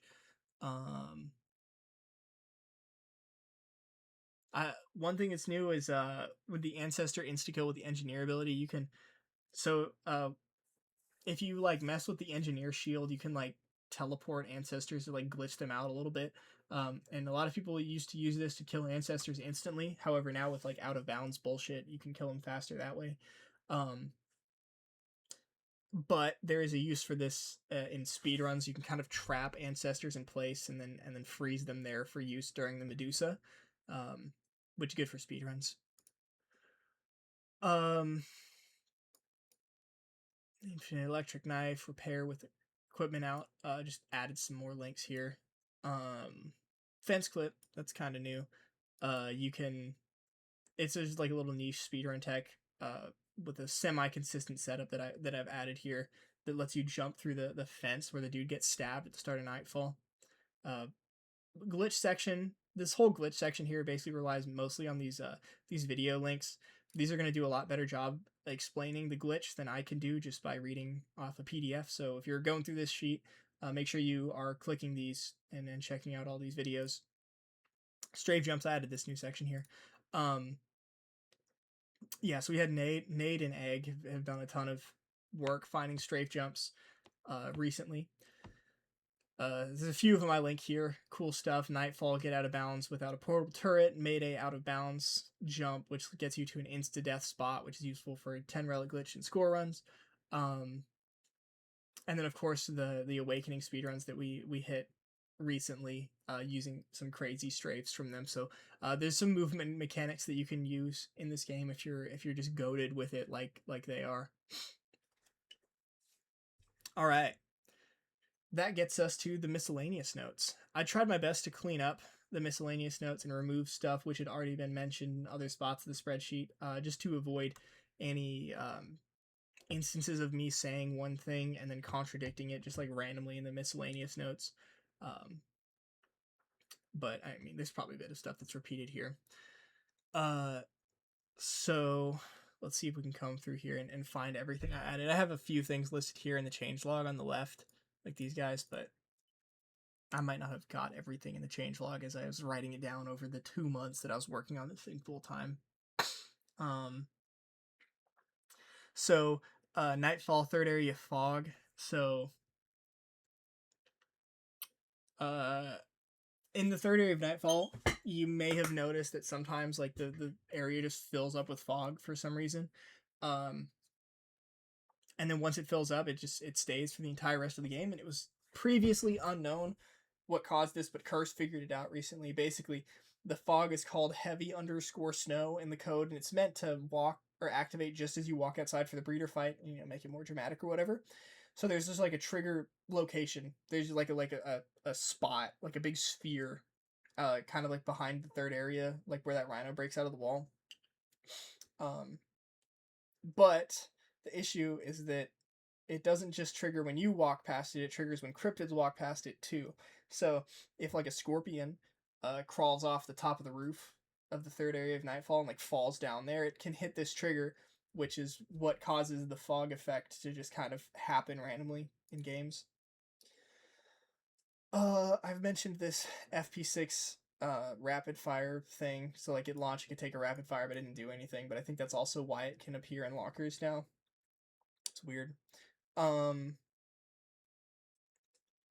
you're a tank, and you pop the tank ability, your melee attacks do splash damage like a grenade. But it's useless because it does literally 1 damage. The radius is the same as the Scorpion's shot, which is kind of big, but it does 1 damage, it doesn't have any special effects. So yeah, it's just kind of like a weird attack. Like I'd get it if it like knocked enemies over or like did a decent amount of damage. But it just doesn't. And programs die off 2 hives, honey badger. Yeah. One thing relevant if you're using that console command table, to give yourself weapons like the one I showed earlier up in the spreadsheet. On point of contact, the honey badger can't have a rapid fire, and on Mayday it can't have extended mags. Just weird, like the gun just like won't have the attachment on. I don't know why. It's kind of just bugged out and odd. Mayday has 3 buy spots for the VKS in the secondary. It's just a random note. But you may notice that it's like, why is there 3 VKS spots and 2 of them are literally right next to each other? It's because those 2 used to be the SVU and the MR28, but they completely removed DMRs from Mayday like while it was still exclusive on Xbox, presumably because they're too good at killing seeders. But since they were on the map at one point, you can still give yourself those weapons on Mayday with console commands using the page I'd showed earlier.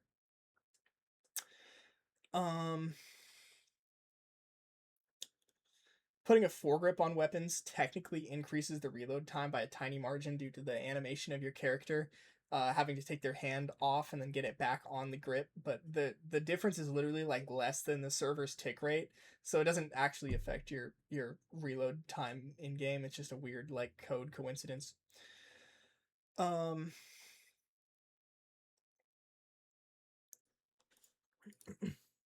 Okay, so on this page of miscellaneous notes, knifing while holding a box deals 135 damage as opposed to its normal value of like 250.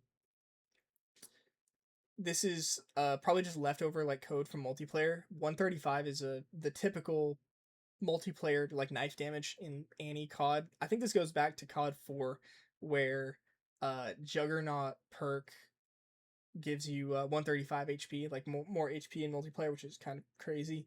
So they wanted to make sure that knifing was a one-hit kill, even like if you were going against someone that had Juggernaut. And I'm guessing that damage is bled all the way forward into Extinction, which is why, you know, that's like your default melee damage when you're bring holding the box is 135.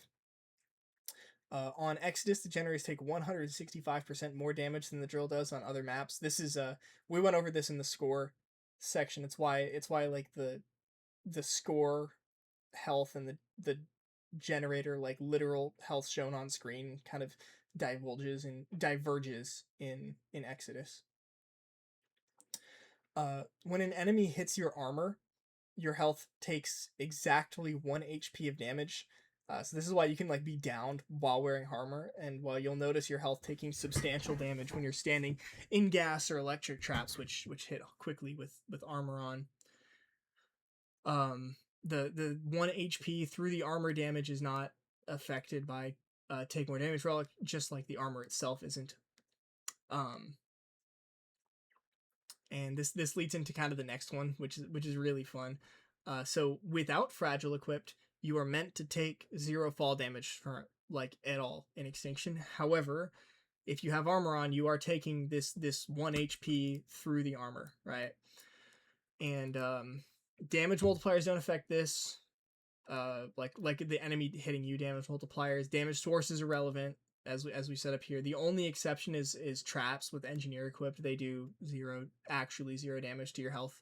And this all means that it is very difficult but technically possible to die from fall damage in Extinction, which is contrary to popular belief. You just have to be at 1 HP with armor on, and you can die from fall damage. A way you could potentially do this is if you remember all the way back to the HP section, you have the death protection, which lets you survive a fatal hit with 1 HP. Like let's say you got hit by something that would have killed you, but instead you get the death protection to proc, which sets you to 1 HP. You throw armor and then fall off of a building, and then you can die when you hit the ground if you haven't regened yet. So that's how you can die from fall damage and Extinction. This is a little tiny note here. When you throw your box of ammo or team support, it charges you money on the frame it leaves your hands, but it doesn't actually take its effect until it hits the ground. So if you're panic throwing armor, make sure you throw it downwards so that the armor gets applied immediately and you don't have to wait for it to like go through its whole arc and hit the ground. And if for some reason you need a box to deploy as late as possible, you could try throwing it off the map, because sometimes there's like a floor way the hell down there, and you can have a few seconds of the box falling through the air before it's deployed. And if you do this, you upgrade the box while it's in the air, it'll be upgraded when it hits the ground, which is kind of neat. A little note, I adjusted this note about maxing out your loadout. So on Exodus, non-hardcore, it's technically possible to max out your entire loadout with skill points. But you would need to get like all of the Medusa ancestors to spawn in, which is not well, I would say hard, but it's just inconsistent because it's kind of impossible to predict how many ancestors are going to spawn in at the end of the game. It tries to respawn all of them, but sometimes ancestors are counted as being alive even when they aren't. So yeah, it's just buggy. But if you can get all 3 ancestors to spawn and you get a completionist, you can max out your loadouts with skill points, which is pretty neat. Random note, circles, the circle challenge. There are circle locations defined for hives that can't generate the circle challenge. So, yeah, code inefficiencies. We love them. And that's all the miscellaneous notes. Yay. Holy crap. It's a lot. God, I don't even know how long this has been going on. Probably like hours. Okay. So resources. I added a couple like data mines here. I think I might have added like, I don't know if all of Alex's stuff was here, Kurse's GitHub, to calculate what possible challenges you can get on a hive. Definitely check this page out. Cool links here. I added a link to Altarware and some install instructions. This is really important, especially if the servers for Extinction go down completely. This will be the only way to play Extinction on a PC because there's no local play. So I would recommend, if you are a PC player, that you get Altarware and start playing on that. It's also just safer than Steam. Shoutouts. I added my new co-authors here, Destroyer and Kursse. Okay, and then we get to the real meat of it. The appendices. We've only just begun. So the first one, this is kind of the biggest change, honestly, which is funny that we're getting to it like hours into this, is the minimaps. So I made minimaps for the entire game. This was a lot of work. This took like weeks. So yeah, let me just show you one, I guess, before I just talk about it forever. This is what the legends look like. Let's hop into POC Area 1. So, what do we have here? You're looking at point of contact Area 1 from the top. We've got all the hives shown, all the possible hives. So these hives that are orange are guaranteed to spawn. So you'll always have these two, the first hive here, and then this guy, the one by the fences, and then the other ones are made in pink. So 1, 2, 3, 4 of them. And if you look at the legend, it says that 2 of 4 of the pink hives are randomly selected to spawn. So you'll have these 2 orange ones and then 2 of the 4 pink ones in any game. All the weapon buy spots are shown on the ground, as well as all 17 propane tanks and the trap buy spots. The traps have their damage shown next to them. Electric traps, fire traps, buyable turrets are shown, barrier hives labeled, and the search boxes are all labeled. So they are we discussed these briefly twice before actually, so I guess we'll do it a third time. All of these E's are easy boxes, all the M's are medium boxes, and the H's are hard boxes. So when you load into the game, it selects exactly half of each of the difficulties to spawn in. So there are 30 easy locations, 15 of them are going to spawn. 13 medium locations, like these guys, 7 of them are going to spawn, and 5 hard locations, 3 of them are going to spawn. It rounds up every time. Without exception, it rounds up the search boxes, which is pretty neat. So yeah, that's what the mini maps look like. I put the LOL, like all the Easter eggs and stuff. I put them there. So you spawn here. You traverse to Area 2. So the next page is Area 2. Same exact thing. All the weapon locations, all the search box locations, the hives. This one's guaranteed. You get 2 of these 3. Barrier hives, traps with damages, all 12 propane tanks, helicopter buy spot. Yeah, just everything. That continues to Area 3. And then that would be it for point of contact. I also include come on now. Wrong button. I include an overview for each of the maps. This is more zoomed out. I don't like label all the search boxes and hives and everything here because it would get way too nasty on the full map overview, but I do outline all the areas and input like major info and stuff, you know. One slight thing regarding search boxes on point of contact. So the easy boxes, this is for point of contact only, show up as trash piles. The medium and hard boxes show up as the frag grenade boxes. On all the other maps, everything is a frag grenade box, even the easy boxes, but point of contact only, trash pile equals easy, and also they're only present in the first area. There aren't any in the second or third areas. So that can, you know, visual thing to help you determine what level each box is on point of contact. But yeah, basically there's just this for everything. Every single map. We have Nightfall overview, first area. Of course, on later maps, I include more detail as it's added. So like lockers. You may notice the colors. I tried to keep the color scheme as consistent as I could, but you may notice it changes a little bit from map to map just to make it more visible. Second area, this one was fun.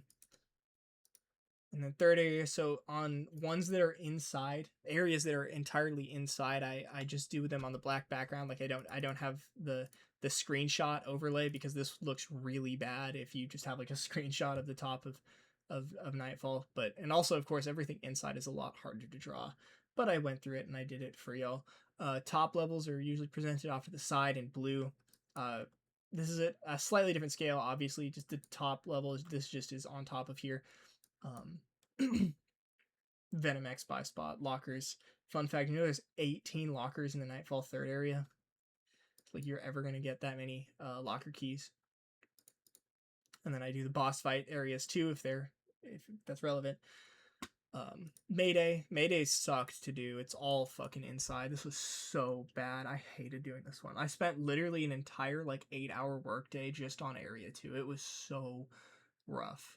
But I did it. And yeah, so constructing all of this exclusively off of like side profile screenshots and using the measurement tool was difficult, but worth it. Of course, once you get to Mayday, you know, we have schematic. This is where you get your schematic. It tells you what schematics are there. Side areas. These gray doors are optional. These green doors are mandatory, right? Yeah, upper level. Mayday was just so complicated, man. Yeah, the way I did this area, like it's literally entirely just a box. I had to like measure coordinates from corner to corner and like use that to make a square, and then use the pillars on the wall, like the support beams on the wall, to like kind of make a grid, and then construct everything based on that. This took so fucking long, but it was worth. It was fun, in a sadistic, rewarding kind of way, I guess. Yeah, here we got a bunch of different types of waves shown. You know, you got your guaranteed hive, you got the UGV hive, the 1 out of 2 hives that spawn in, optional door, required door, intel. It gets so complicated. There's so many screenshots, and all of these are like really high quality images too, so that you can zoom in on them good. And it eats up file size, which is why this thing is 300 megabytes, just having like these, and then the 4K screenshots of the map backgrounds everywhere, you know. But area 3 Mayday,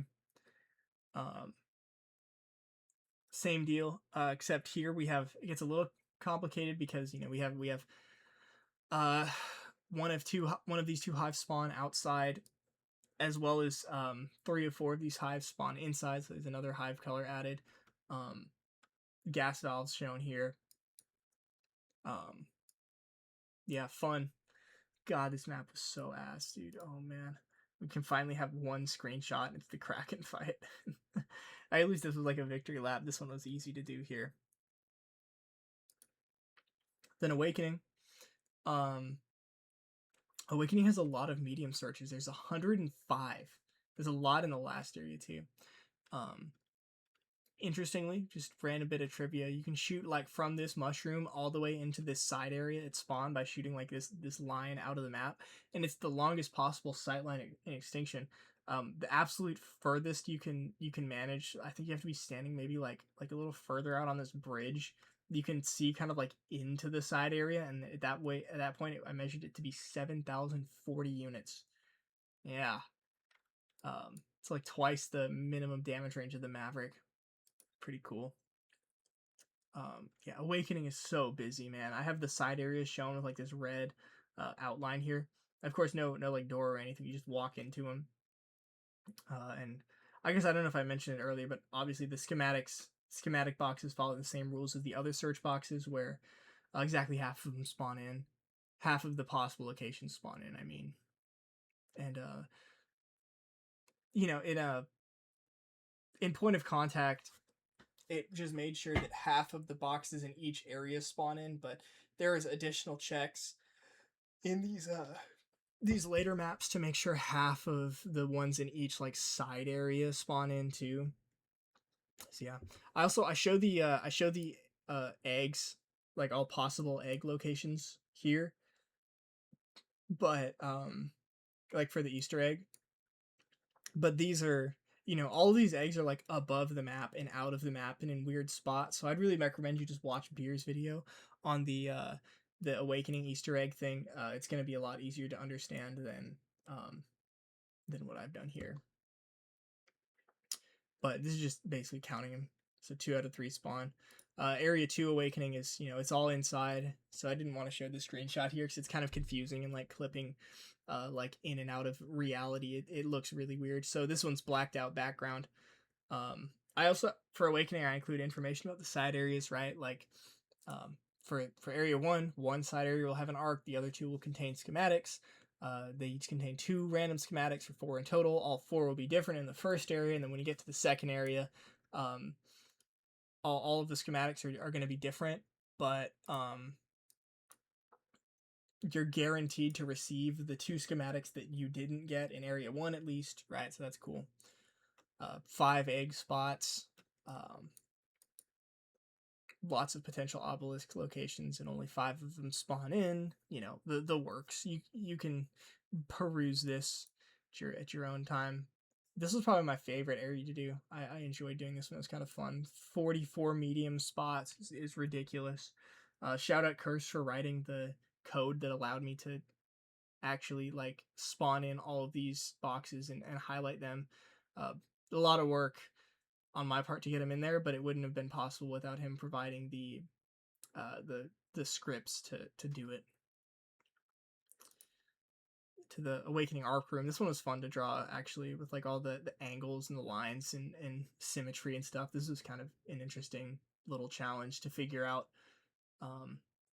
All the stuff that's like filled in with like this like cyan thing is underground, representing it like underground, because you've got stuff on top of this and below it.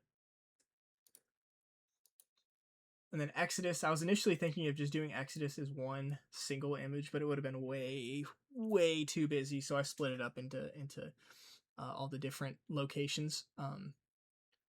Exodus has some weird searching properties. So unlike the other maps where there's 3 areas, Exodus has 9 areas. It has the spawn area, it has 3 of the generator areas, and then plus 5 door areas. And they're all really small and really close together. So a few of the boxes are counted for the area that they're adjacent to instead of the one that they're physically in. Like specifically, there's a box like right here that counts for the wrong area.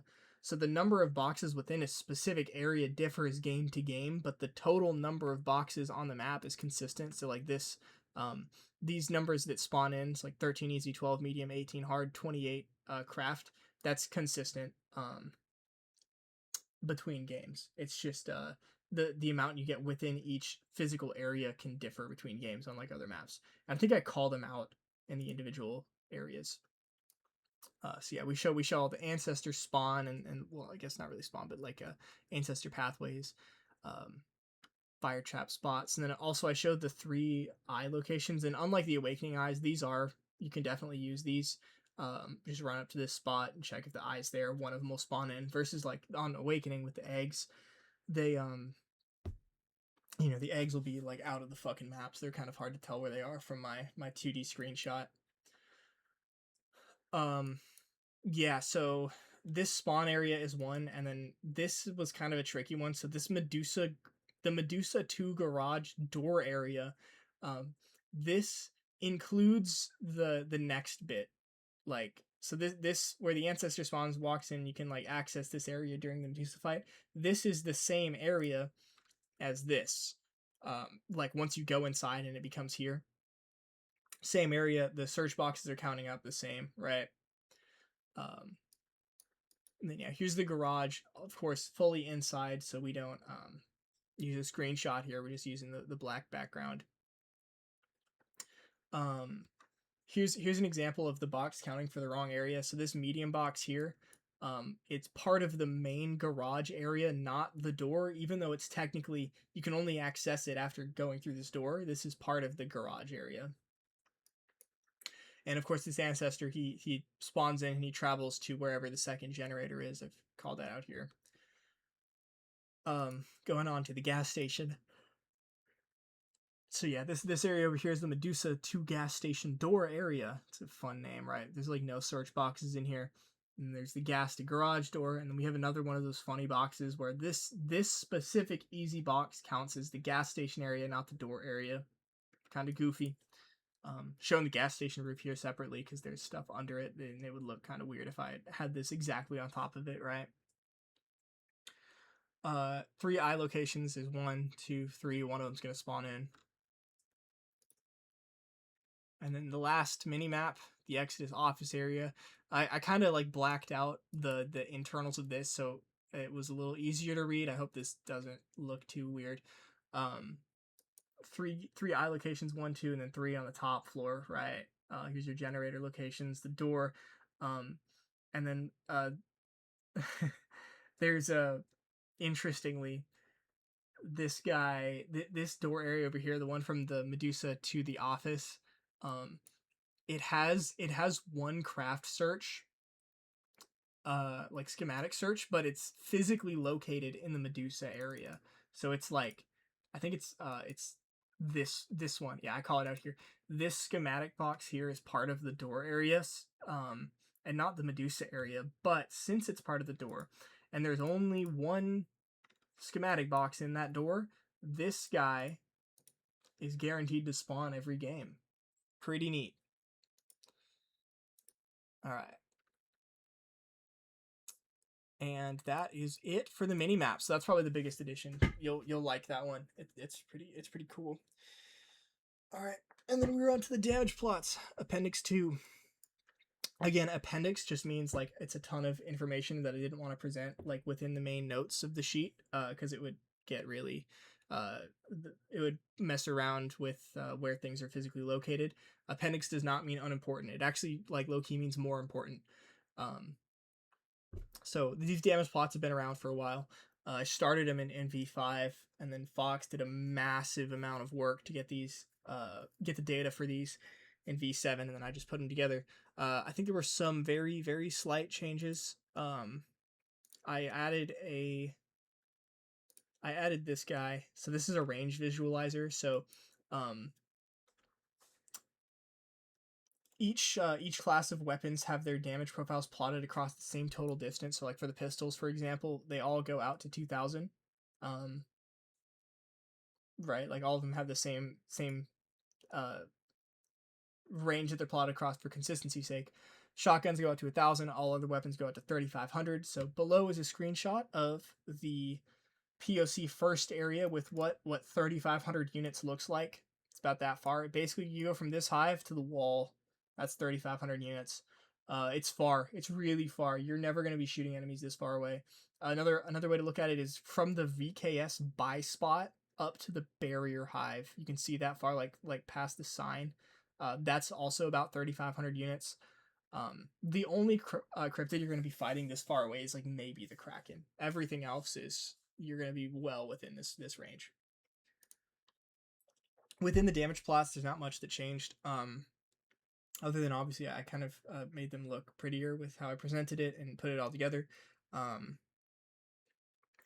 think well obviously the DPS values changed because of the rate of fire thing. So I adjusted all of these screenshots, the DPS ones.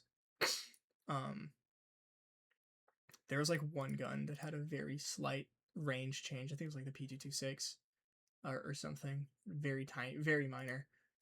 But other than that, all the infos here is the same. I just cleaned up the presentation. Fox did a really good job getting all of these numbers just gorgeous. So I just had to fucking smack it all together. You see the Manga Striker cryptids just Easter egged throughout there. Shout out Manga Striker, the GOAT for those. Okay, we already went through these at the very beginning, so we can skip through that. And that gets us all the way to the changelog. So we've caught up with where we are over here. 153 pages later. Holy fuck. Ugh. All right. I guess one small thing I changed in here. I added links to the previous spreadsheet. So if you click this, it'll take you to a Google Drive with the previous version of the spreadsheets if you want to see them. But that is about it. I think this is maybe a little cleaner. God, these screenshots all look so good in Bluebeam. Okay, so now that I've like gone through the whole textbook changelog and combed through everything that was added as best I can. I'm sure I missed things. It's 162 pages, like 80 pages of just straight new stuff. God, it's crazy. But now I'm done with that. I want to share a few thousand words going over the history of the Extinction spreadsheet, as well as my own history with the game and this YouTube channel, which allowed this whole thing to like happen at all. This project has been almost a decade in the making. I technically started it in early 2017, and it will almost certainly be the most significant and important thing I ever do related to a video game. It's probably also going to be my last big contribution to Extinction, so I'd really like to take this opportunity here to talk about how all of this came to be. So, we'll save that, close out of this, and go here. All right. So, hi, I'm Eric. I like Extinction, you may have noticed. I spent my childhood skiing at like a little tiny local mountain in rural Montana, which you may have noticed from all the ski videos I also put out. And then I also spent my teenage and young adult years playing and teaching various drum lines at all sorts of levels, all the way up to the professional level. And you may have noticed that too from the drumline content I put out. It's an interesting blend of content, and it's certainly not optimized for making money on YouTube, but it's okay because I'm also an engineer, so I don't have to worry about that YouTube check for food. So I've been playing Extinction on and off for like half of my entire life. I started shortly after the game's launch, but I didn't really get into it for a few months. Extinction is one of the least beginner-friendly things that COD has ever done, and I was absolutely terrible at FPS games back when this dropped. So you can look at my PS3 trophy earn dates here and get kind of a picture for it. So City Dweller made it to the city, the point of contact, made it to the secondary point of contact. I hit that on November 7th, 2013, which I think the game released on like November 3rd or 5th or somewhere around here. So I made it to the second area like immediately after launch. And then I made it to the third area 3 months later in February. And I'm pretty sure I was getting carried. And then, I ended up beating the game the next day. I definitely was remember that my first completion was me just being a tank, just because I didn't have any skill and I was getting carried by someone else. So yeah, I was playing Extinction during the life cycle of Ghost, but I didn't pick up like really getting into it until basically Nightfall was out for Xbox, and like all the content on the new map was dropping. That's when I really started getting into it. Like January, February 2014. At that point in time, like around here, I was finally like good enough to hold my own in a POC solo game, after I got carried through it. That's probably what this completionist was like, a solo game. And I was like, around this time I was just absolutely eating up all the content from guys like Jay Rizzo and John the Chief, who like were making YouTube videos on Nightfall and such. um and once Nightfall dropped for PlayStation, it took me 3 straight days of grinding to simply beat the map for the first time. But at that point, this like late February time period of 2014, I was just absolutely locked in to Extinction. I played the hell out of it for the entire remainder of the game's life cycle, all the way up through September. And I wouldn't have been able to put this into words at the time, but the thing that always has captured my attention regarding Extinction is its addictive combat system and surprisingly deep gameplay loop, which is still true to this day. Like the way they handle the money and the ammo and the armor and the resources and the cryptid HP, like not changing. You just get like a different blend of cryptids between hives. Like I really like that. It really speaks to me. It's like Doom Eternal. I really like that game too. The the stuff I like about Extinction should probably be pretty apparent if you look at the type of videos I make on it. Most of it is like challenge runs and speed runs, where the focus is like cranking the difficulty up and relying on your game knowledge and reaction time to survive, right? um After Advanced Warfare dropped in like fall 2014, so like after this, I stopped playing Extinction constantly, and I kind of switched to playing it in phases, which is how it remains to this day. And the first of those phases was um a massive multi-week grind. Like I spent like my entire spring break of like 2015 just playing Extinction nonstop to unlock all the teeth upgrades. And I even made a few terrible videos from that time. If you look hard enough in my YouTube channel, you can find them. Um, but then after that phase was up, I barely played the game until I got this PS4 version here in 2017. Which, side note, this is a physical hardened edition, unopened by the way, that I got for $20 on Amazon, which is just fucking insane. Like with how games are priced now, that I guess like back in 2017 it was just like the perfect storm of like no one wanting to play COD Ghost slash it, being still available enough that they're trying to clear out shelves, and I was able to pick up $100 game for $20. This includes like the season pass and everything. And the month long bender I had after acquiring this copy of it was very important, because it led to this. It led to the Spreadsheet V.8. So, um, given how I play Extinction, I'm naturally interested in killing cryptids as fast as possible, which begs a very important question: what kills them the fastest?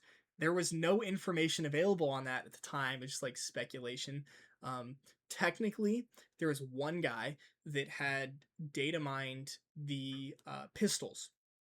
He he plotted the damage profiles of the four um the four different pistols, the PU-26, the 44, the M9, and the MP443. So he basically made like this no this technically existed, this one table here. But that was it. That was the only information on damage or anything in the entire game at the time. So I kind of took it into my own hands, uh, and attempted to determine HP values myself. Right. So I was at this time I was like 16. I had no computer skills. So data mining the game was entirely off the table. I didn't even know how to use Excel. So literally all I could do was write or like test damages against the ancestor uh challenge, like the deal 5,000 damage to an ancestor, and then just physically write them down in this notebook here. And I was not accounting for damage multipliers at all, which is why all of these numbers are so scuffed and fucked and like wrong. You can see the correct number underneath, like 96 is 80 times 1.2. I just didn't account for it. I didn't account for the ancestor like critical hit. And honestly, like the strat I kind of came up with here um, was really the best I could do given the tools available to me at the time. I would literally just play out entire games of Exodus just to shoot the ancestor a few times and write it down. But that given what I had, that was just about as good as I could have done.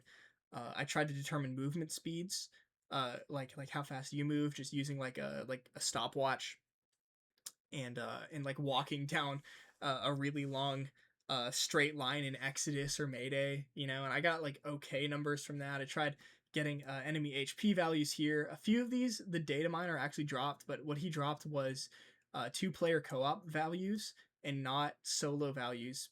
We didn't have any idea how the HP scaler worked too, so a lot of these kind of fucked my numbers up too when I was attempting to use them. Everything here with a check mark I got from the data miner. And yeah, these were honestly like these HP values actually like messed me up more than they helped, since they were 2-player without knowing that 2-player HPs were different than solo HPs. Um, and yeah, once I was done like with this, I just writing them down in a ratty ass notebook. I didn't post this or anything, but this kind of would lay the groundwork for what I do like a year later, which is Spreadsheet V.8, which it looked like this. Look how compressed and shit it is. It looks terrible. Um, no formatting. It basically was like this for like 11 pages. Um, so at this point in time, I had just finished. This is like right at the end of my first semester of college, and I just finished a class on Microsoft Excel, which means that we're in business, since now I have like a spreadsheet. I can actually like do what I was attempting to do over here. So instead of studying for my finals, I basically spent the first I spent my first finals week in college just fucking testing DPS values in Extinction, which is awesome. Great, it worked out. It's fine. Um, so the way I got these numbers was a little fun, and I want to kind of work through how I got these damage values to work with here, because this didn't exist at this point in time. None of these numbers existed, and almost all of this is just like correct.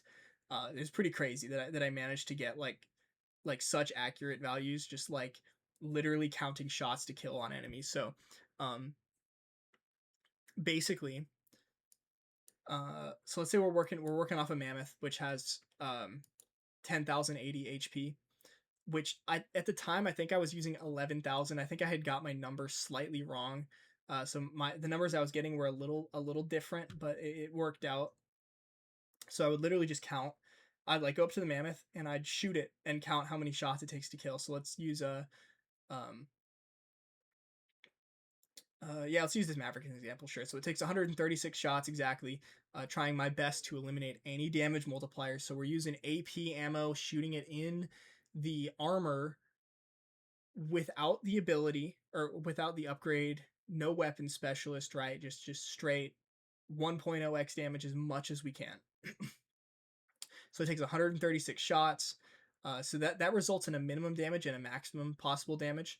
When you're dealing, when you take 136 shots to kill something, the min and max are basically the same number. So it's pretty cool. But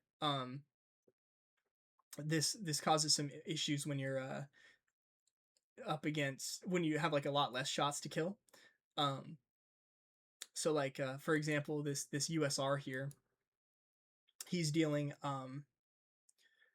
he takes 17 shots to kill, so it can deal somewhere within the range of 635 to 675. This is a little hard to understand for a lot of people. It's kind of odd. Um, it's maybe a little easier if we use a kind of an extreme example. Like, why do it takes 17 shots to kill? Why doesn't that just give you an exact damage value? So let's make up some guns and some numbers to like take this to the extreme. So let's say we're shooting an enemy that has 1,000 HP instead of 10,000, and I kill it in 2 shots, right? With like let's say it's the MR28, right?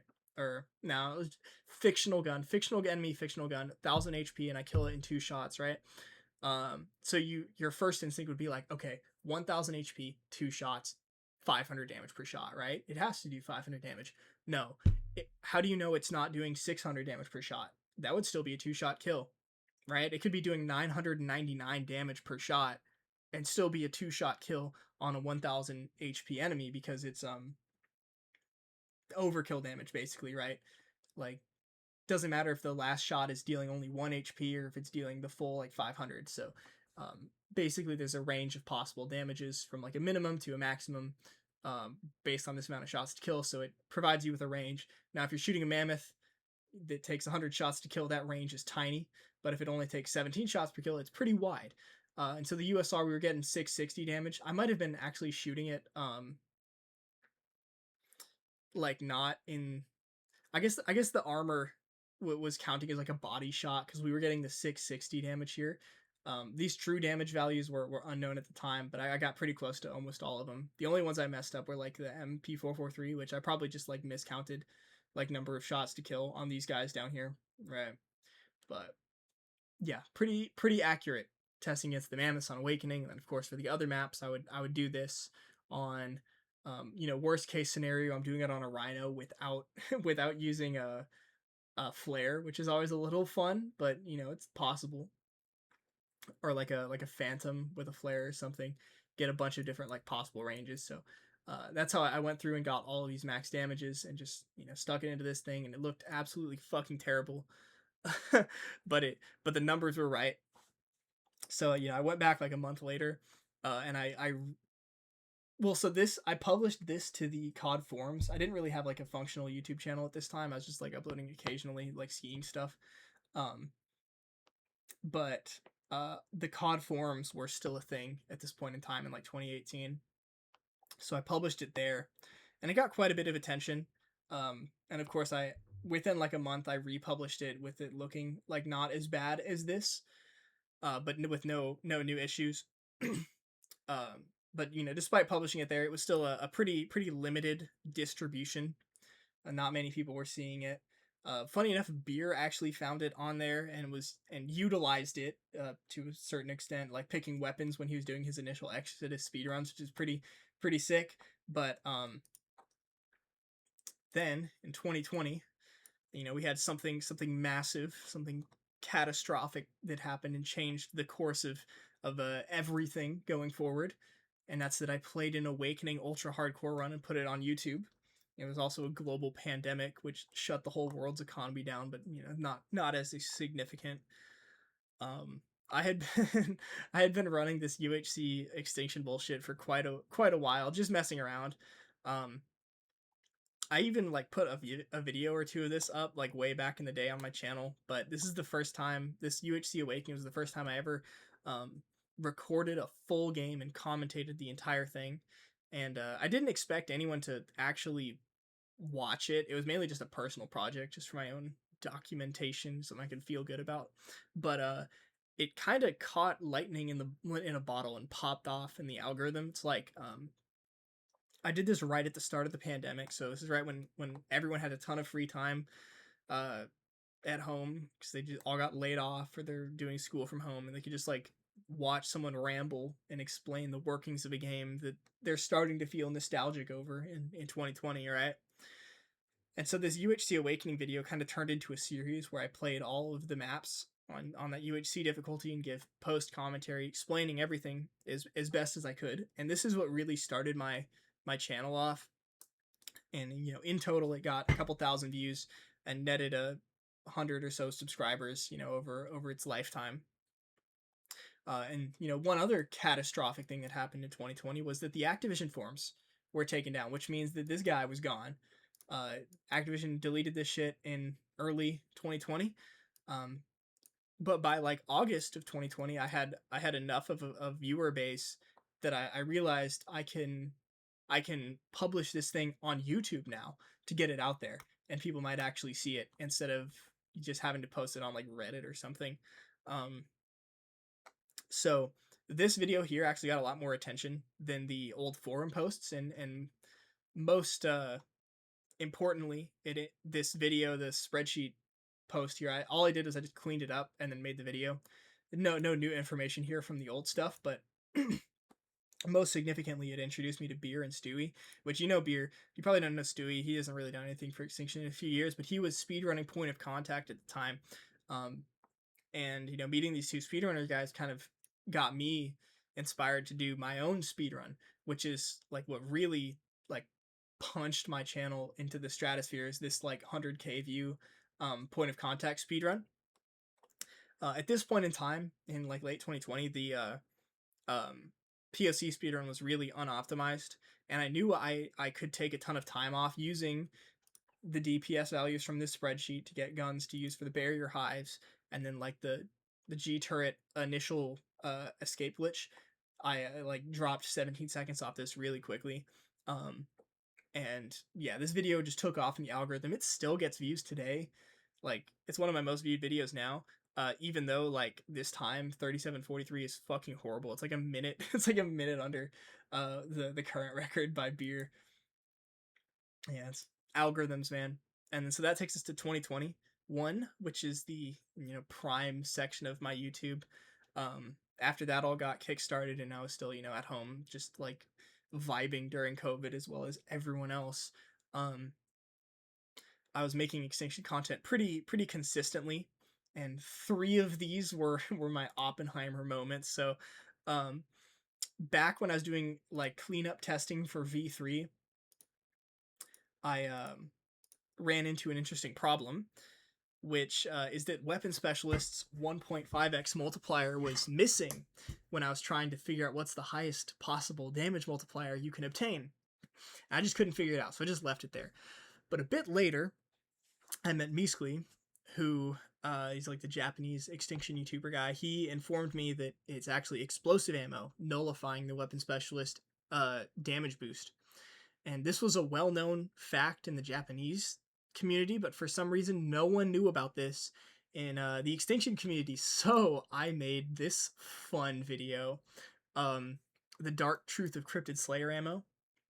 And with this, I accidentally caused irreparable damage to the brains of the noobs of Extinction. So my intention with this was to literally just lay out the facts that CS Ammo's inherent 1.1x damage multiplier overrides Weapon Specialist's 1.2 and 1.5x boosts.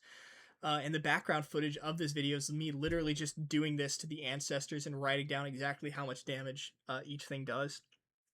And in the video, I literally say, like, quote, "If speed killing large enemies is your only goal, you should run AP or Incendiaries, but CS is still the best at taking out groups of medium-sized enemies." End quote. I was really hoping that people would understand that speed killing large enemies only matters for a few specific speedruns, and that taking out groups of medium-sized enemies is what the entire rest of Extinction is. I also, like, later on I say that, like, you can think of not having to upgrade your class to the max because you don't get the damage boost as kind of a buff because you're not pressured to spend those 3 points on it. But unfortunately, my attempt at like an ironic clickbait thumbnail here was way too successful, and now a large portion of Extinction players now unironically believe that CS ammo is bad. So sorry about that. Oops. Later in 2021, I posted a V4 of the spreadsheet, which added like 7 more pages of content, up to 18 pages long. So it went from 11 to 18, and that sounds tiny now, given that the current spreadsheet is 162 pages long, but that was a massive update at the time. I had new and refined info, a lot of good stuff, but most importantly, it had a link to the Discord server, which, you know, it started as like just no one, but there were other Extinction Discords around at this time, but nothing was like really centralized. No single definitive Extinction like location, and this server that I linked here in this spreadsheet, and is also in my channel and Bier's channel and the newest spreadsheet, kind of essentially grew to be the main centralized extinction community location, like anywhere. So that was the significance of this video. And then the final really significant video of this period was the AFK Tooth Farm tutorial. And depending on who you are, you either hate me or love me for making this video. So as I mentioned in the video, I didn't come up with the strat, but I was the first person to actually make a tutorial on it, and it blew up, and this is still getting views now. It's at 137k. It just keeps fucking going up. A lot of people are thankful that I posted this method, as it allows them to experience the teeth upgrades that they either can't or aren't willing to grind for. Other people don't like that I've effectively taught people how to entirely bypass the grind, which creates a large number of max level players who have everything unlocked but are just trash and suck ass at the game because they never learned it.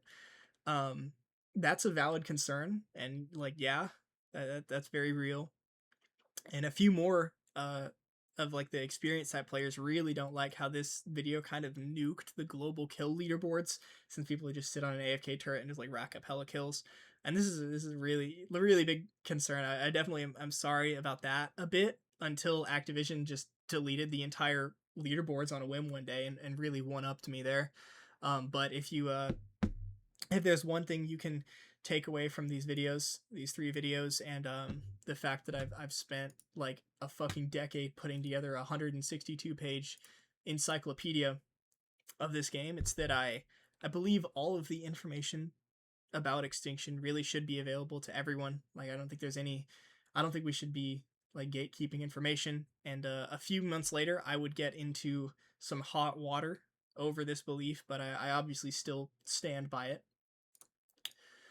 So in 2022, my work on Extinction started out really strong. I was finishing up like a couple of video series from 2021. And I dropped Spreadsheet V.8 in January, which is a really nice update. I took it from 18 to 28 pages. Got the first data mine in there. So this was... Oh, and I did some damage plot work. This was a really fun update to do. But at this time, I was going into my final semester of college, which is, it's going to be incredibly busy. I didn't have an easy final semester. I was starting to lose motivation to pump out the Extinction content while keeping up with that and my drumline stuff and everything. But eventually, well, not eventually, but like pretty quickly, I got caught up in a bit of some goofy drama, which resulted in me just like completely burning out for the first half of the year. So that's this video, 3718. Basically, a glitch was discovered to skip the second meteor on the point of contact escape with like a little jump thing, and it was being gate kept by a few players to protect their high scores. So I stalked a live stream of one of them doing it and to figure out how it was being done. And then I was told to not share the glitch online, implicitly to keep anyone else from being able to contest those people's high scores. And I didn't agree with that, so I used it in a speedrun anyways and posted it to get the video out there to the public, and I got flamed hard for exposing the glitch and allowing people to contest the high scores. So I ended up taking this video like unlisted for a while just to like cool everything down. So yeah, that was a fun little bit of drama, and I handled that incredibly poorly. That was badly handled on my part. And I got burned out from Extinction over that. But regardless, I kind of stand by it. Like, I still think that all the information about Extinction should be available to everyone. Why else would I make this fucking thing if I didn't believe that, right? I think that the gatekeeping tech to avoid competition in a decade-old, at that point in time, like decade-old dead game is just ridiculous. So I poorly handled on my part, but stand by it. So yeah, in the latter half of the year, like after I graduated and like aged out of drum corps, I kind of resumed making Extinction content. And I was putting out some good videos there, but quickly I got a full-time job, was employed, so content became much sparser immediately than when I was at home during COVID and had just infinite time to do anything. Which takes us into 2023.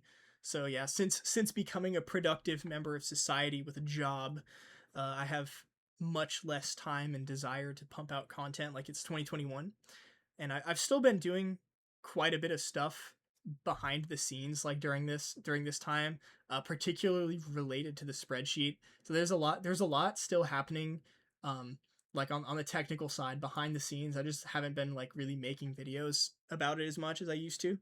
So ever since Spreadsheet V.8, which came out in 2022, I've kept a live copy of the spreadsheet handy, like on a Google Drive that I can drop comments on whenever, similar as I'm going to do with the textbook, and the live comments file. It's like I can literally just pull it up on my phone and drop a comment on it, no matter what I'm doing. And that's basically been the work process for the last three, revisions of the spreadsheet. Is that I would spend several months, up to like over a year, just gathering comments and corrections, and additions, like all on a spreadsheet, just sticking them on that document. And then once I get a bit of time, I would do a crazy amount of work of the span of like a month-ish to get all of the comments incorporated and then pump out like an actual update to the spreadsheet. So for the first half of 2024, I had something new happen with the spreadsheet, which is that Bier and Pillow hopped in. I had collaborators, co-authors. So they did a ton of work to help me flesh out this thing. Pillow added the whole score section. Bier added just literal pages of info everywhere across the whole sheet. It went 28 to 53 pages from V5 to V6. And Bier and I's video going over this was almost 4 hours long, which I think I'm going to be up there for this one too. God. Well, what a document, right? And then literally right after we published V6 in like May of 2024, work instantly started on V7 thanks to Foxes. He was the absolute star of the show here. Bro did an insane amount of testing over the summer of 2024, literally determining every damage value using Cheat Engine at all ranges. So he found and like perfected all of the data I'd need to put together all of the weapon plots, plus all the exact enemy HPs and stuff. The massive update, it got the spreadsheet up from 53 to 86 pages here in V7, which is where it stood for like an entire year and a half. But it didn't stop. Work never stopped on this thing. This was the previous revision, and then now we're on the Extinction Textbook, and it's been I looking at the two separate comments files that I've kept on this thing, I guess for like stages of time that I'm working on it. In total, I incorporated about 380 comments that were dropped on this thing over the span of about a year and a half since V7 released. So if you average that out, that's about 5 comments a week getting added to the spreadsheet for 18 months straight. So this thing has been being worked on in the background the whole time. It never stopped like getting looked at and worked on until like now. And that brings us to here. So very recently I had a unique opportunity related to my work, which I took full advantage of.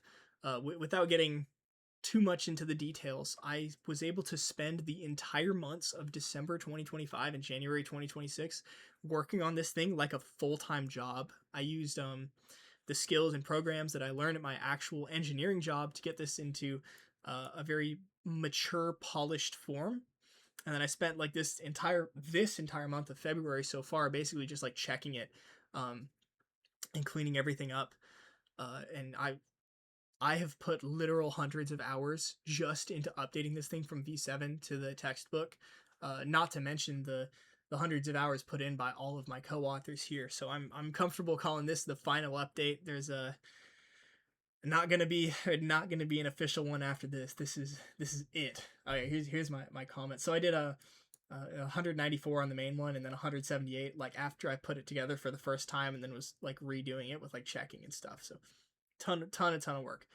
Huge shout out to Kursse and Destroyer for the textbook V8 specifically. They did a crazy amount of work confirming stuff, doing code reading, in-game testing, and then also like writing scripts to help me obtain and present the absolute ridiculous amount of data in this update. So that begs the question, what can you expect from me in terms of Extinction content going forward? And the answer is not much, and definitely not soon. So this textbook is going to be my magnum opus in all of gaming. I don't think I'm ever going to even attempt to top 162 pages of just straight data on anything gaming related going forward. Um, at this point in my life, I've got like too many real world responsibilities to pump out the quality content like I could during peak COVID, and that's okay. Okay with that. Activision is also actively killing COD Ghosts at this point. I mean, they took out the leaderboards in early March 2025. Leaderboards for other old COD games are going. You know, I mean, obviously, like the whole Wii U thing happened. That's not really Activision, that's Nintendo. But Xbox 360 store is down. Like, shit's starting to die for COD Ghosts, and I wouldn't be surprised if the servers start going offline completely in the coming years. So the game's kind of getting killed, and I'm getting old. I'm too chopped and unk to be pumping out content like I could back in the old days. Now, I do have 2 more projects left on my personal Extinction bucket list that I would like to do at some point, but don't expect them anytime soon. I'm not gonna have a consistent upload schedule or any sort of like regular video releases on anything going forwards. Things are just gonna happen when they happen. But the first one is I'd like to take another stab at the ultra hardcore speedrun marathon, like the full map one. Since I'm the creator of that category and like I guess kind of like the namer of that difficulty, and my current time on the UHC speedrun marathon is really bad. I lost like 15 minutes to dying on awakening. The goal would be hitting all of the individual map speedrun tech within a non-stop full game run. I don't know if I can pull that off, but you know, maybe I do that later on. Again, no inkling of when that would be, but that I might try that. And then the other one that I'd like to do related to Extinction, other like project, would be redoing my old Sigma hardcore runs. So those old videos were recorded using the console split screen, like on a PS4 in like 720p or some shit. They look really, really, really bad, and they sound bad too. But with Nucleus Co-op on my PC, we have the technology to remake all of them in 4K 60 full screen, which would match the quality of my recent Extinction videos, which I think is going to be a much more good way to present that difficulty. And my initial plan on doing those would be to do it as a deathless full game Sigma hardcore marathon instead of individual runs like the old videos, but that might end up being a bit too ridiculous.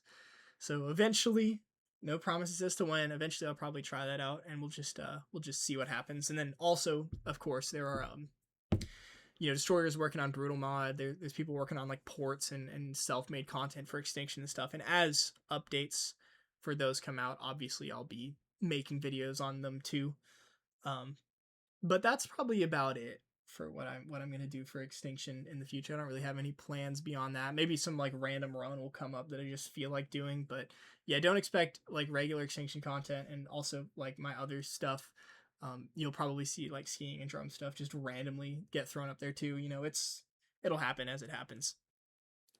But I'm not going anywhere. You know, even if/when I finish all of these, I'll still be here on YouTube, like responding and reacting to comments. I'll still be running the Discord as long as that platform doesn't just completely implode over the Face ID thing here soon. And obviously, I still do have a bit more work to do on the textbook. I need to make the print version, right? That's an immediate responsibility. And then also, I'll keep the live comments file updated with things as they're found, you know. But that's all. I want to thank you, the viewer, for watching this video. If you did, that's absolutely insane. I wouldn't watch this video. If you watch this video, you're crazy. As well as watching any other content of mine, which you have given your time to.